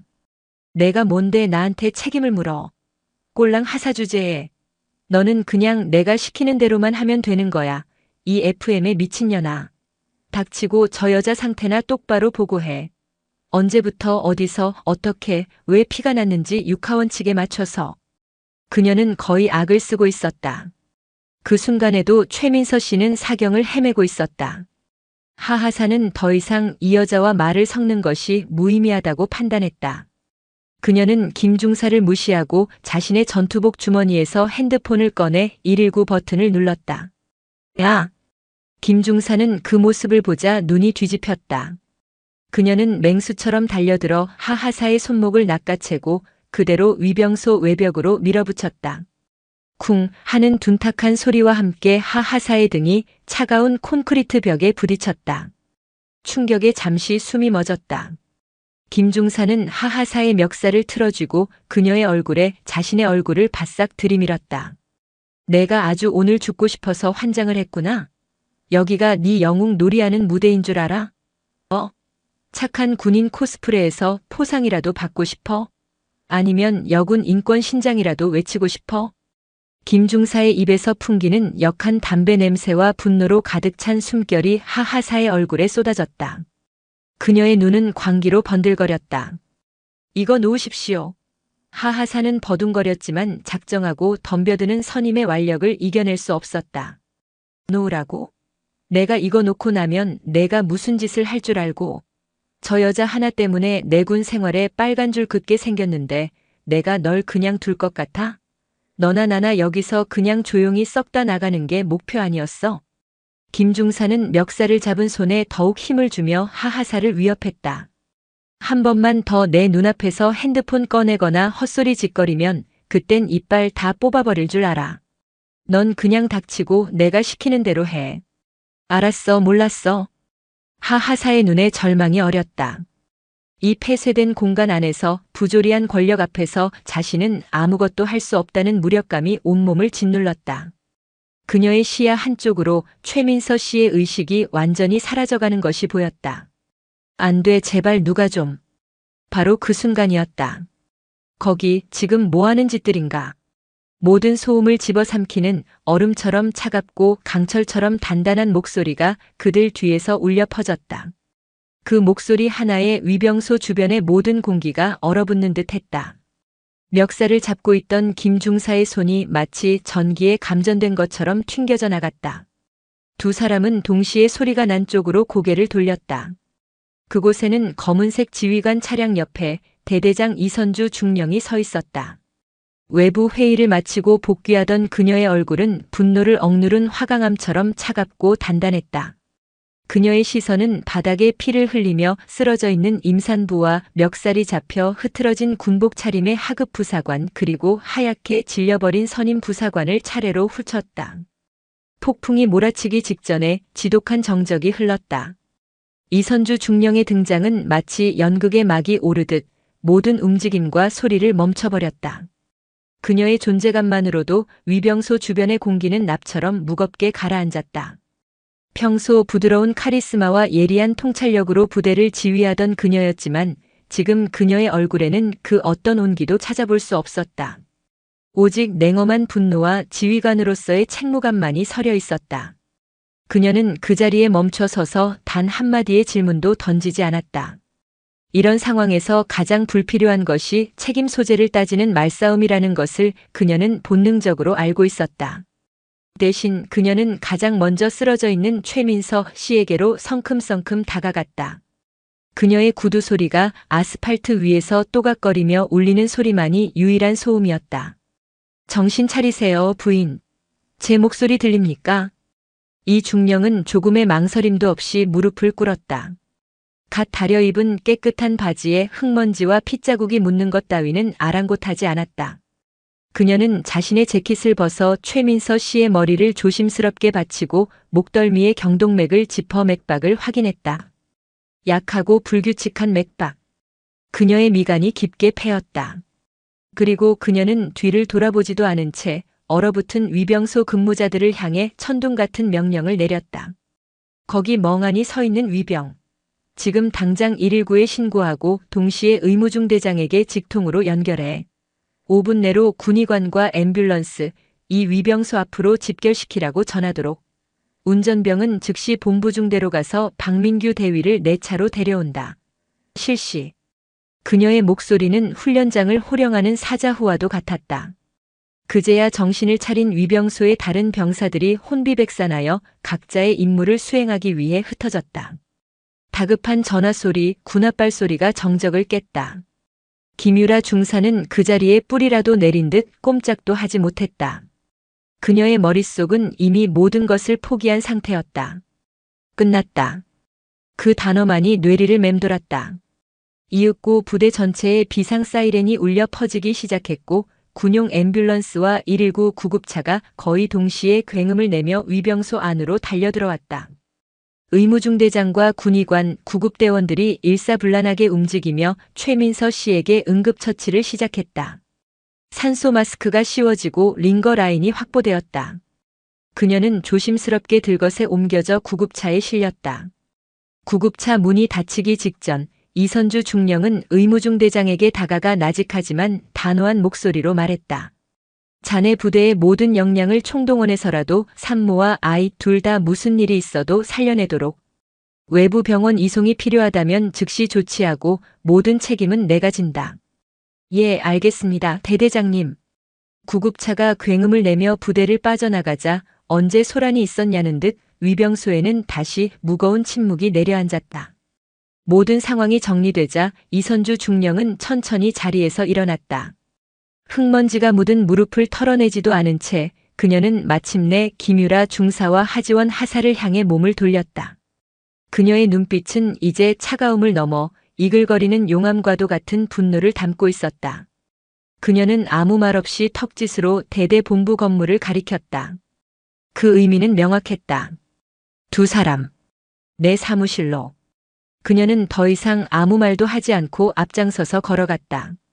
그 뒷모습만으로도 엄청난 압박감이 두 사람을 짓눌렀다.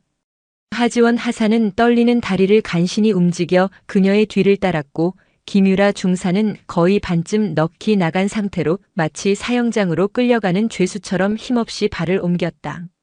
대대장실로 향하는 그 짧은 길이 그녀에게는 영원처럼 길게 느껴졌다.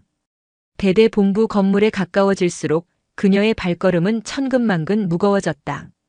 그녀는 자신의 군 생활이 그리고 어쩌면 인생 전체가 이 길의 끝에서 끝장날 수도 있음을 직감하고 있었다. 대대장실의 공기는 바깥의 찜통더위와는 대조적으로 서늘했지만 그 서늘함은 쾌적함이 아닌 시베리아의 칼바람 같은 냉기를 품고 있었다. 김유라 중사와 하지원 하사에게는 그 냉기가 살갗을 뚫고 뼛속까지 파고드는 듯 했다. 이선주 중령은 자신의 푹신한 집무용 의자에 앉지 않았다. 대신 두 사람을 사무실 한가운데에 죄인처럼 세워두고 마치 우리의 갇힌 짐승의 기세를 관찰하는 사육사처럼 천천히 그들 주위를 맴돌았다. 또각또각 대리석 바닥 위를 울리는 그녀의 하이힐 소리가 두 사람의 심장을 죄어오는 듯했다. 그 소리는 단순한 발소리가 아니었다. 그것은 초침 소리였고 심판의 망치가 내려쳐지기까지 남은 시간을 재는 소리였다. 얼마나 지났을까? 영원처럼 느껴지던 시간이 흐른 뒤 그녀는 창가에 멈춰서서 등을 돌린 채 입을 열었다. 그녀의 목소리는 조용했지만 그 안에 담긴 분노의 무게는 방음 처리가 된 두꺼운 문조차 비집고 나갈 것처럼 무거웠다. 김유라 중사. 네. 중사김. 라. 김 중사는 거의 비명에 가까운 목소리로 관등 성명을 외쳤다. 긴장으로 바싹 마른 목구멍에서 쇳소리가 났다. 자네에게 묻지. 아까 그 상황에서 자네가 최우선으로 생각했던 것은 무엇이었나? 군인으로서 선임 부사관으로서 자네의 제일 행동 원칙은 무엇이었냔 말이다. 김중사는 입술을 파르르 떨며 머릿속으로 필사적으로 변명을 짜냈다. 그녀의 뇌는 지난 군 생활 동안 위기를 모면하기 위해 수없이 사용했던 방어기제들을 총동원하고 있었다.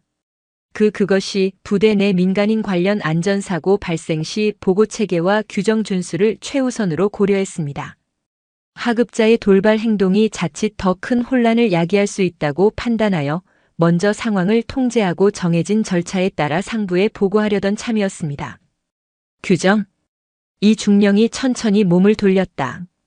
그녀의 눈빛은 칼날 같았다. 사람이 눈앞에서 피를 흘리며 죽어가고 있는 그 아비규환의 순간에 자네 머릿속에는 오직 그 빌어먹을 규정집 생각밖에 없었단 말인가. 그녀는 책상 위에 놓여있던 두꺼운 육군 규정집을 집어들어 그대로 김중사의 발 앞에 내던졌다. 쿵. 둔탁하고 육중한 소리가 대대장실의 정적을 날카롭게 갈랐다. 김중사의 어깨가 경기에 들린 듯 움찔했다.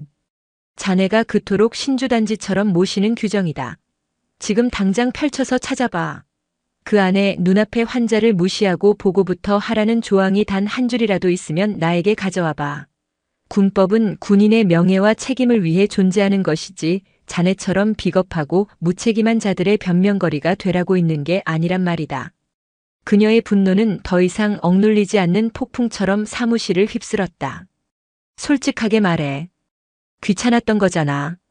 주말 근무인데 시끄러워지는 게 싫고 나중에 감찰 들어오고 경위서 쓰게 될까봐 두려웠던 거잖아. 그래서 꺼져가는 생명을 보고도 눈을 감아버린 거잖아.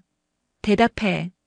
김중사는 아무 말도 하지 못하고 고개를 숙인 채 부들부들 떨었다.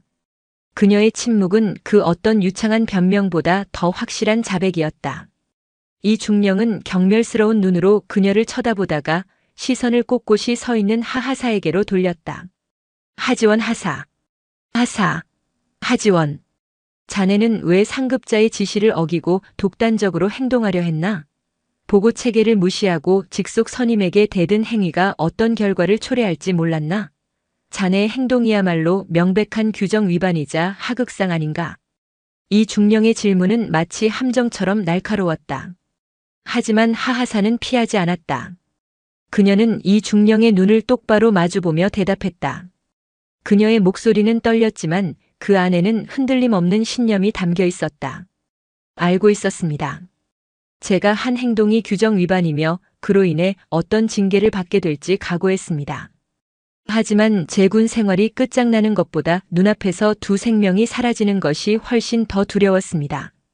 저는 군복을 입은 순간부터 제게 가장 중요한 규정은 어떠한 상황에서도 사람을 살리는 것이라고 배웠습니다. 만약 그 신념을 지키는 것이 하극상이라면 저는 그 하극상을 저지른 것을 후회하지 않습니다. 하하사의 대답에 이 중령의 얼음 같던 얼굴에 아주 미세한 그러나 분명한 파동이 스쳤다.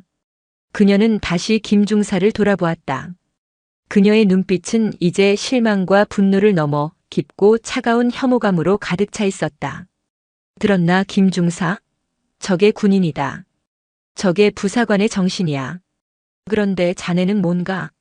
그저 계급장만 단체 자신의 안위와 편의만을 위해 군복 뒤에 교활하게 숨어버린 기생충 아닌가. 자네는 오늘 군복을 입을 자격뿐만 아니라 이 부대에 존재할 자격까지 스스로 내던져버렸어. 이 중령은 자신의 책상으로 돌아가 인터폰 버튼을 눌렀다. 그녀의 목소리는 감정이 완전히 배제된 채 기계처럼 차갑고 단호했다. 인사과장 즉시 내 사무실로. 헌병대에도 연락해서 병력 2명 대기시키도록. 그녀의 마지막 말은 김유라 중사에게 내려진 돌이킬 수 없는 사형 선고와도 같았다. 김 중사는 다리에 힘이 풀려 그 자리에 주저앉아 버렸다. 그녀가 그토록 지키려 했던 책임 없는 군 생활이 가장 끔찍한 방식으로 끝장나는 순간이었다.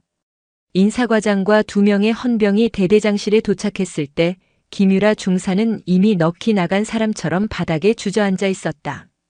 그녀의 눈은 초점을 잃고 허공을 헤매고 있었고 입에서는 의미 없는 신음소리만 새어나왔다. 이선주 중령은 그녀에게 눈길 한 번 주지 않은 채 인사과장에게 서류를 내밀며 지시했다.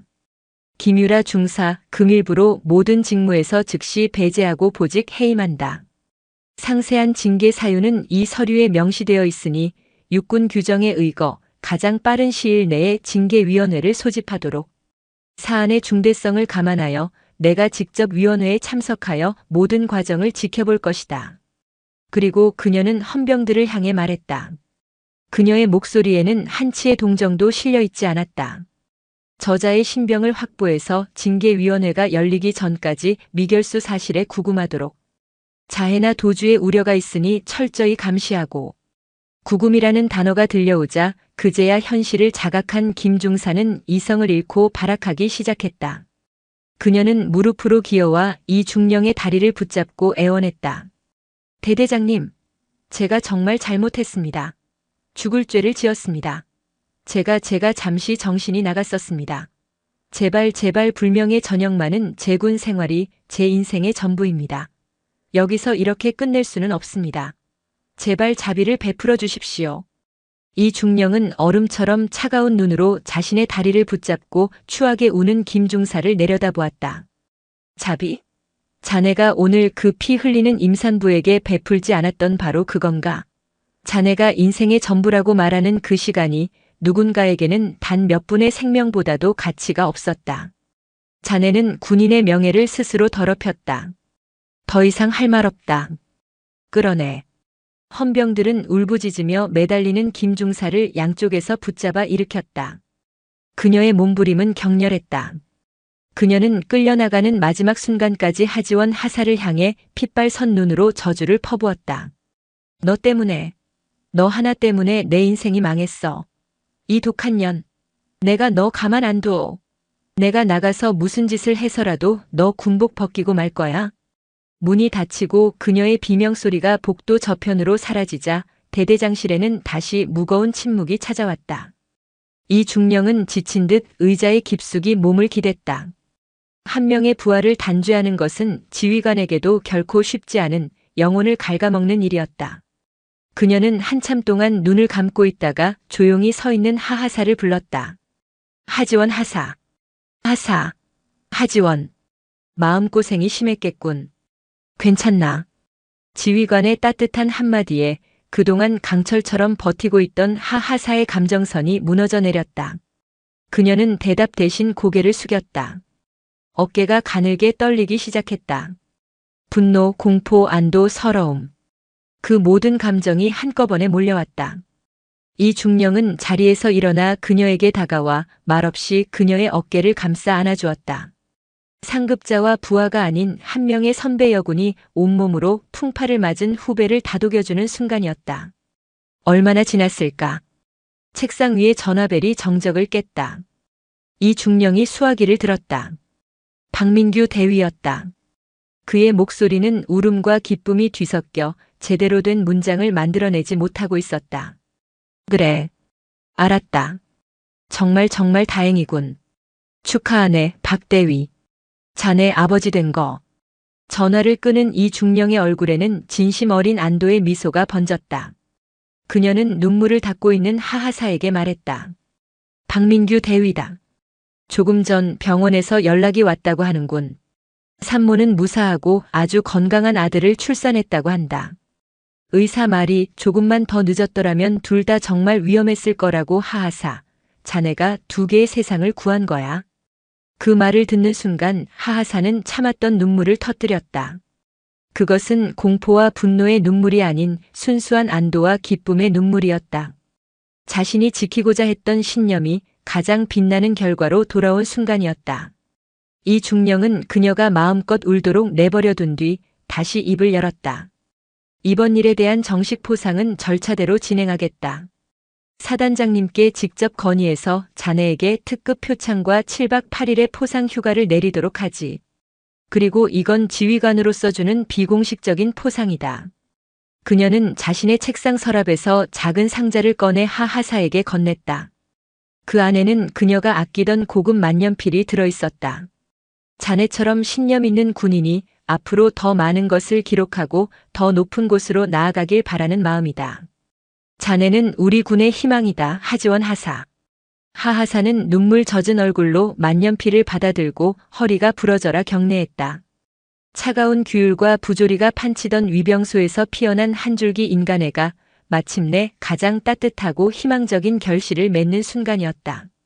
김유라 중사가 헌병들에게 끌려가 구금되었다는 소문은 부대 내에 전광석화처럼 퍼져나갔다. 처음에는 그저 뜬 소문으로 치부하던 사람들도 위병소 근무자들이 교체되고 감찰과에서 본격적인 조사를 시작하자 사실임을 깨닫고 경악했다. 특히 민간인 산모와 하혈 하극상 같은 자극적인 키워드들이 더해지면서 사건은 온갖 추측과 과장을 동반하며 부대 전체의 최대 이슈로 떠올랐다. 그 소문의 중심에는 하지원 하사가 있었다. 그녀는 하루아침에 부대의 영웅이 되었다. 평소 그녀를 융통성 없는 FM이라며 답답하게 여기던 선임들조차 그녀를 보는 눈빛이 달라졌다. 식당에서 마주치면 어색하게 목례를 건네거나 복도에서 마주치면 길을 비켜주었다. 후임들은 그녀를 거의 경외의 눈빛으로 바라보았다. 물론 모든 시선이 호의적인 것만은 아니었다. 일부 김 중사와 가까웠던 이들은 뒤에서 수군거렸다. 지가 뭔데 선임을 꼰질러. 저것도 하극상이지. 운 좋게 대대장 눈에 띄어서 영웅됐네. 하지만 그런 비아냥거림은 대세에 영향을 주지 못했다. 이선주 중령이 직접 사건을 처리하고 하하사의 편에 섰다는 사실이 알려지면서 그녀를 함부로 건드릴 수 있는 사람은 아무도 없었다.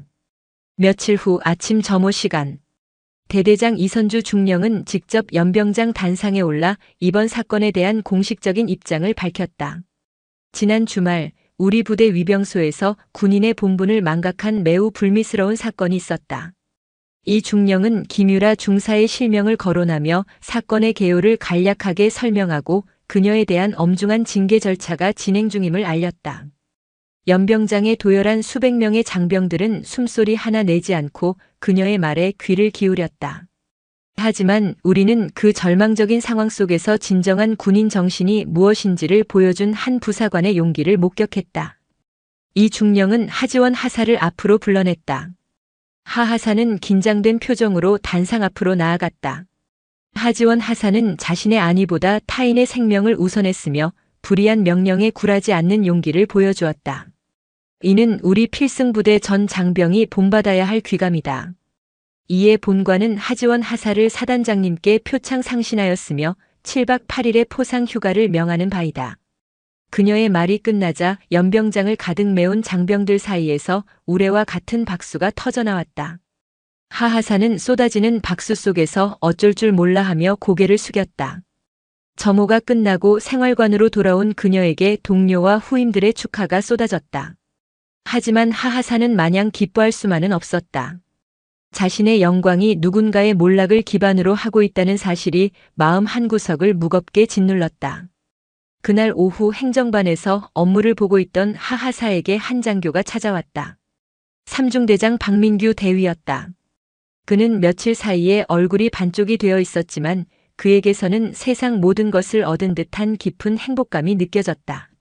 하하사님, 제가 꼭 직접 찾아뵙고 인사드려야 할 것 같아서요. 그는 하하사의 손을 두 손으로 덥석 잡았다. 그의 손은 따뜻했지만 가늘게 떨리고 있었다. 정말 감사합니다.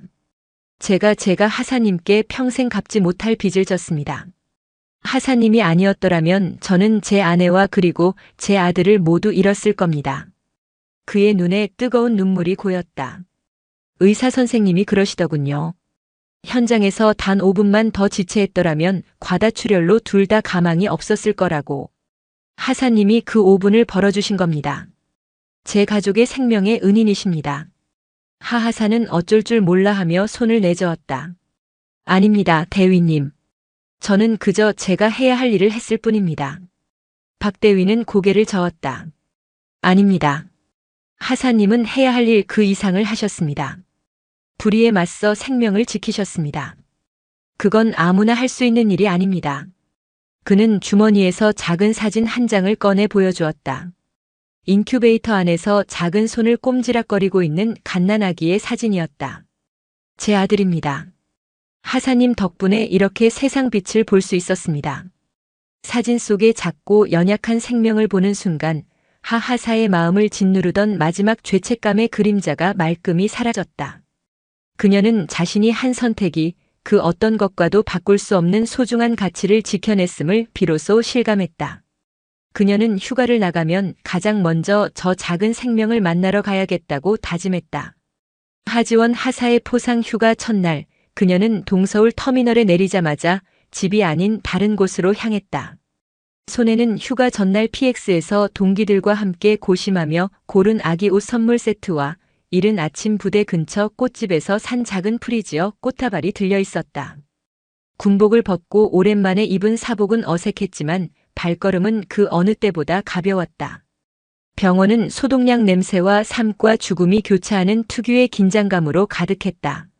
하지만 신생아실이 있는 층에 도착하자 공기는 미묘하게 달라졌다. 희미하게 풍기는 분유 냄새와 간간히 들려오는 아기들의 울음소리가 공간을 따뜻하게 채우고 있었다. 하하사는 안내 데스크에서 병실을 확인하고 문 앞에서 잠시 심호흡을 했다. 자신이 과연 이 행복한 공간에 들어설 자격이 있는지 문득 그런 생각이 들었다. 그녀가 조심스럽게 문을 열고 들어섰을 때 창가 쪽 침대에 기대 앉아 있던 최민서 씨와 그 곁을 지키던 박민규 대위가 그녀를 보고 환하게 웃었다. 최민서 씨의 얼굴은 이제 완연한 혈색을 되찾아 세상에서 가장 평온하고 아름다운 어머니의 모습을 하고 있었다. 그녀의 옆 투명한 아기 침대에는 하얀 속삭이에 쌓인 작은 천사가 새근새근 잠들어 있었다. 하사님, 여기까지 어떻게? 휴가 나오셨다고 들었는데 쉬셔야죠. 휴가 나온 김에 들렀습니다. 몸은 괜찮으십니까, 사모님? 최민서 씨는 눈시울을 붉히며 하하사의 손을 꼭 잡았다. 그녀의 손은 따뜻하고 부드러웠다. 그럼요. 다 하사님 덕분입니다. 이 은혜를 어떻게 갚아야 할지. 저희 부부는 하사님을 평생 잊지 못할 겁니다. 은혜라니요, 당치 않습니다. 제가 아니라 누구라도 그렇게 했을 겁니다. 하하사는 어색하게 웃으며 손을 내저었다. 박대위가 아기를 조심스럽게 안아들어 하하사에게 보여주었다. 그의 눈에는 아들을 향한 무한한 사랑과 그 아들을 구해준 이에 대한 깊은 감사가 담겨 있었다.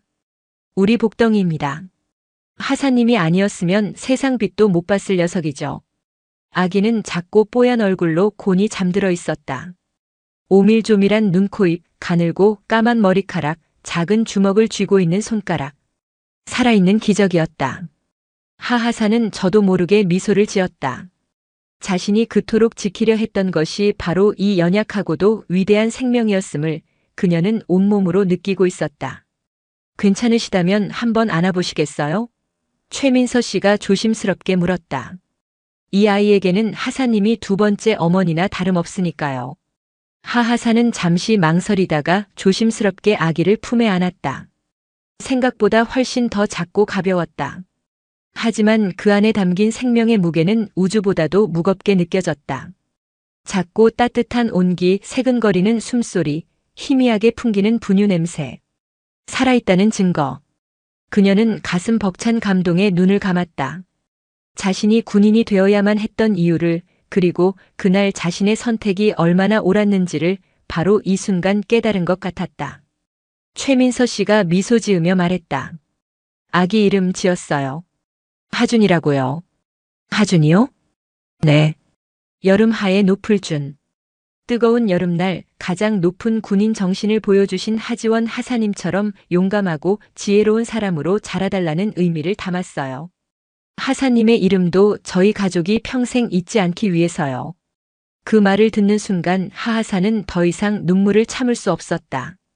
그것은 그녀의 군 생활, 아니 그녀의 인생 전체를 통틀어 가장 큰 훈장이었다. 그녀는 품에 안겨 잠든 하준이를 내려다보며 조용히 속삭였다. 아가야 고맙다. 세상에 와주어서. 그리고 나에게 군인으로서 살아갈 이유를 알려주어서. 부디 건강하게만 자라다오. 차가운 철책선 안 부조리와 폭력이 핥히고 간 상처 위로 새로운 생명이 움텄다.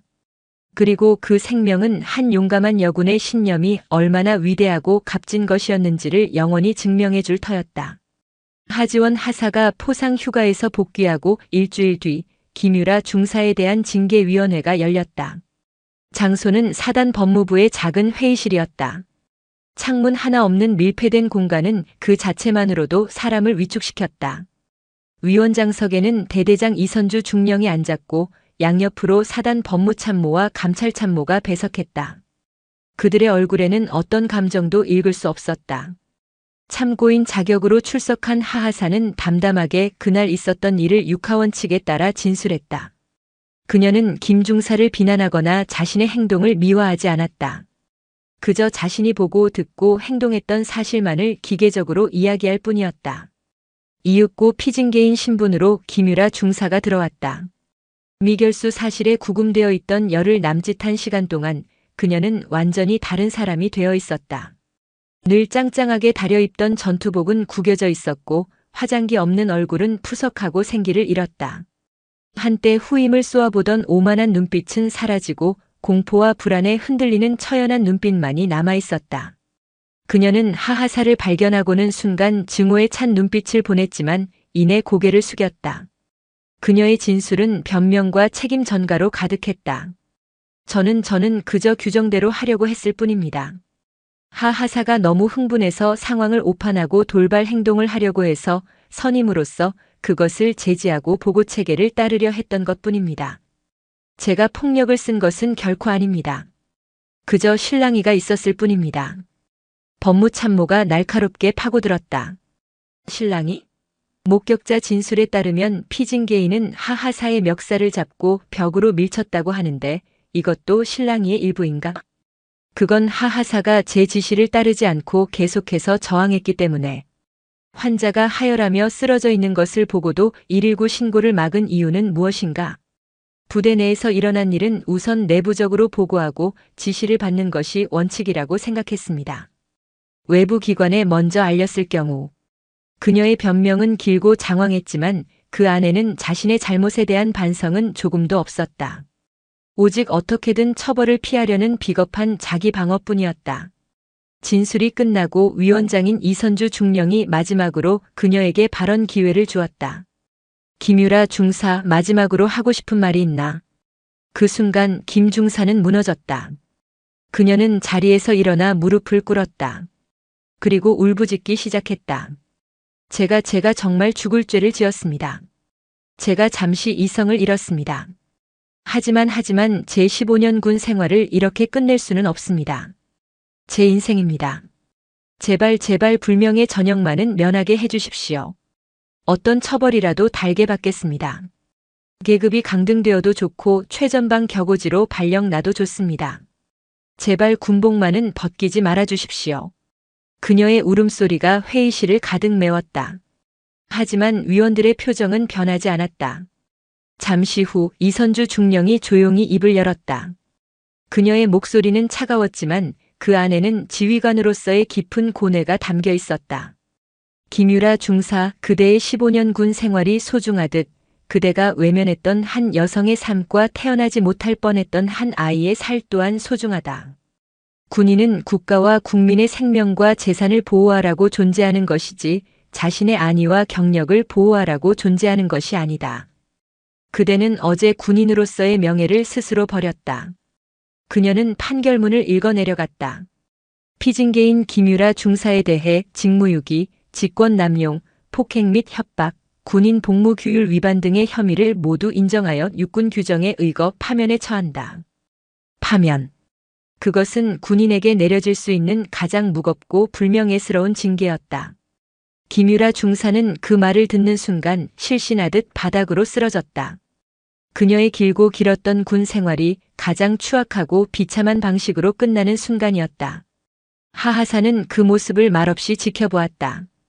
통쾌함보다는 인간의 나약함과 비겁함이 불러온 비극에 대한 깊은 연민과 씁쓸함이 마음을 무겁게 짓눌렀다.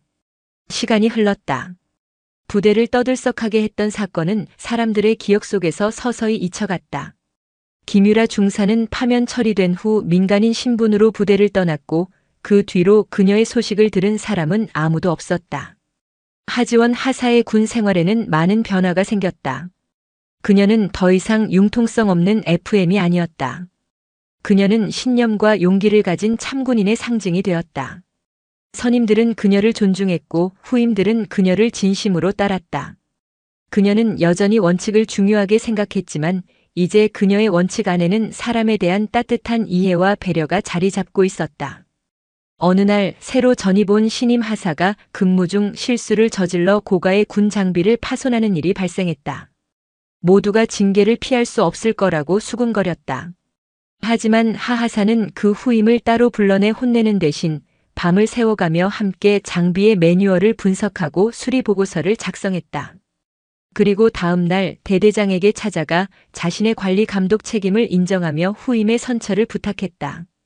이 친구는 규정을 몰라서가 아니라 더 잘하고 싶은 의욕이 앞서서 실수를 저지른 것입니다.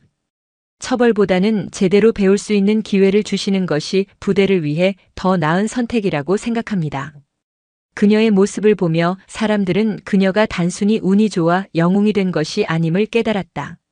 그녀의 신념은 그날 하루를 위한 것이 아니라 그녀의 군 생활 전체를 관통하는 철학이었다. 박민규 대위 가족과의 인연도 계속되었다. 하 하사는 휴가를 나갈 때마다 그들의 집에 들렀고 하준이의 100일과 첫돌 잔치에도 가족처럼 참석했다. 쑥쑥 자라나는 하준이를 보며 그녀는 자신이 지켜낸 생명의 무게를 느끼고 군인으로서의 자부심을 다졌다. 그녀의 생활관 책상 한쪽에는 환하게 웃는 하준이의 돌 사진이 담긴 액자가 항상 놓여 있었다. 1년 뒤 하하사는 중사로 진급했다. 진급식 날 이선주 중령은 직접 그녀의 어깨에 새로운 계급장을 달아주며 말했다. 축하한다 하중사. 자네는 스스로의 힘으로 이 계급장을 쟁취했다. 앞으로도 지금처럼 차가운 철보다 뜨거운 심장을 가진 군인이 되어주길 바란다. 그녀는 이제 더 이상 위병소의 막내 부사관이 아니었다. 그녀는 한 분대의 분대장이 되어 자신의 분대원들을 책임지고 이끄는 리더가 되어 있었다. 계절이 2번 바뀌고 다시 찌는 듯한 여름이 찾아왔다. 중사로 진급한 하지원은 그날 이후 처음으로 위병소 책임 간부 근무에 투입되었다. 2년 전 모든 것이 시작되었던 바로 그 장소였다. 그녀는 위병소 처마 밑 그늘에 서서 아지랑이가 피어오르는 아스팔트 도로를 말없이 바라보았다. 2년 전과 똑같은 매미 소리, 똑같은 찜통더위였지만 그녀의 마음은 더 이상 불안하거나 위태롭지 않았다. 그녀의 곁에는 긴장한 표정의 신임 하사가 서 있었다. 너무 긴장하지 마, 서하사. 하 중사는 미소 지으며 후배의 어깨를 두드렸다. 우리가 하는 일은 단순히 차를 세우고 신분증을 확인하는 게 아니야. 우리는 이 부대의 첫인상이고 가장 중요한 방어선이지. 하지만 기억해야 할 게 있어. 우리가 지켜야 할 것은 저 차가운 철문이 아니라 저 문을 통과하는 사람들이라는 걸. 그녀의 말에 후임 하사는 존경의 눈빛으로 고개를 끄덕였다. 근무 교대 시간이 다가올 무렵 익숙한 은색 SUV 한 대가 위병소 앞으로 다가왔다. 차에서 내린 것은 박민규 대위와 그의 가족이었다. 이제는 제법 걷고 뛸 줄 아는 하준이가 차에서 내리자마자 지원 이모 하고 외치며 그녀에게 달려와 안겼다. 하 중사님 근무 중이셨네요. 우리 하준이가 이모 보고 싶다고 졸라서 잠깐 들렀습니다. 하 중사는 웃으며 하준이를 번쩍 들어 품에 안았다. 아이의 뺨에 뽀뽀를 하자 까르르 웃는 소리가 위병소 주변에 청량하게 울려 퍼졌다. 2년 전 피와 절규가 가득했던 바로 그 자리에서 이제는 세상에서 가장 행복한 웃음소리가 피어나고 있었다. 박대위 가족이 돌아가고 하 중사는 다시 자신의 자리에 섰다. 그녀는 저 멀리 민간인 통제선 너머의 세상을 바라보았다. 평화로운 마을, 오가는 자동차들, 그 안에서 살아가는 수많은 사람들. 그녀는 깨달았다. 자신이 지키고 있는 것은 단순히 영토나 이념이 아니었다. 저마다의 이야기와 삶을 가진 바로 저 사람들이었다. 그녀의 군 생활은 이제 막 새로운 장을 시작하고 있었다. 앞으로 어떤 어려움과 시련이 닥칠지 알 수 없었다. 하지만 그녀는 더 이상 두렵지 않았다. 그녀의 가슴 속에는 그 어떤 것보다 밝게 빛나는 훈장이 있었기 때문이다. 그것은 바로 자신이 지켜낸 한 생명의 웃음소리였다. 그 웃음소리가 존재하는 한 그녀는 기꺼이 이 자리에서 자신의 모든 것을 바쳐 이 땅을 지켜낼 것이다. 군복의 무게가 그날따라 유난히 자랑스럽게 느껴졌다.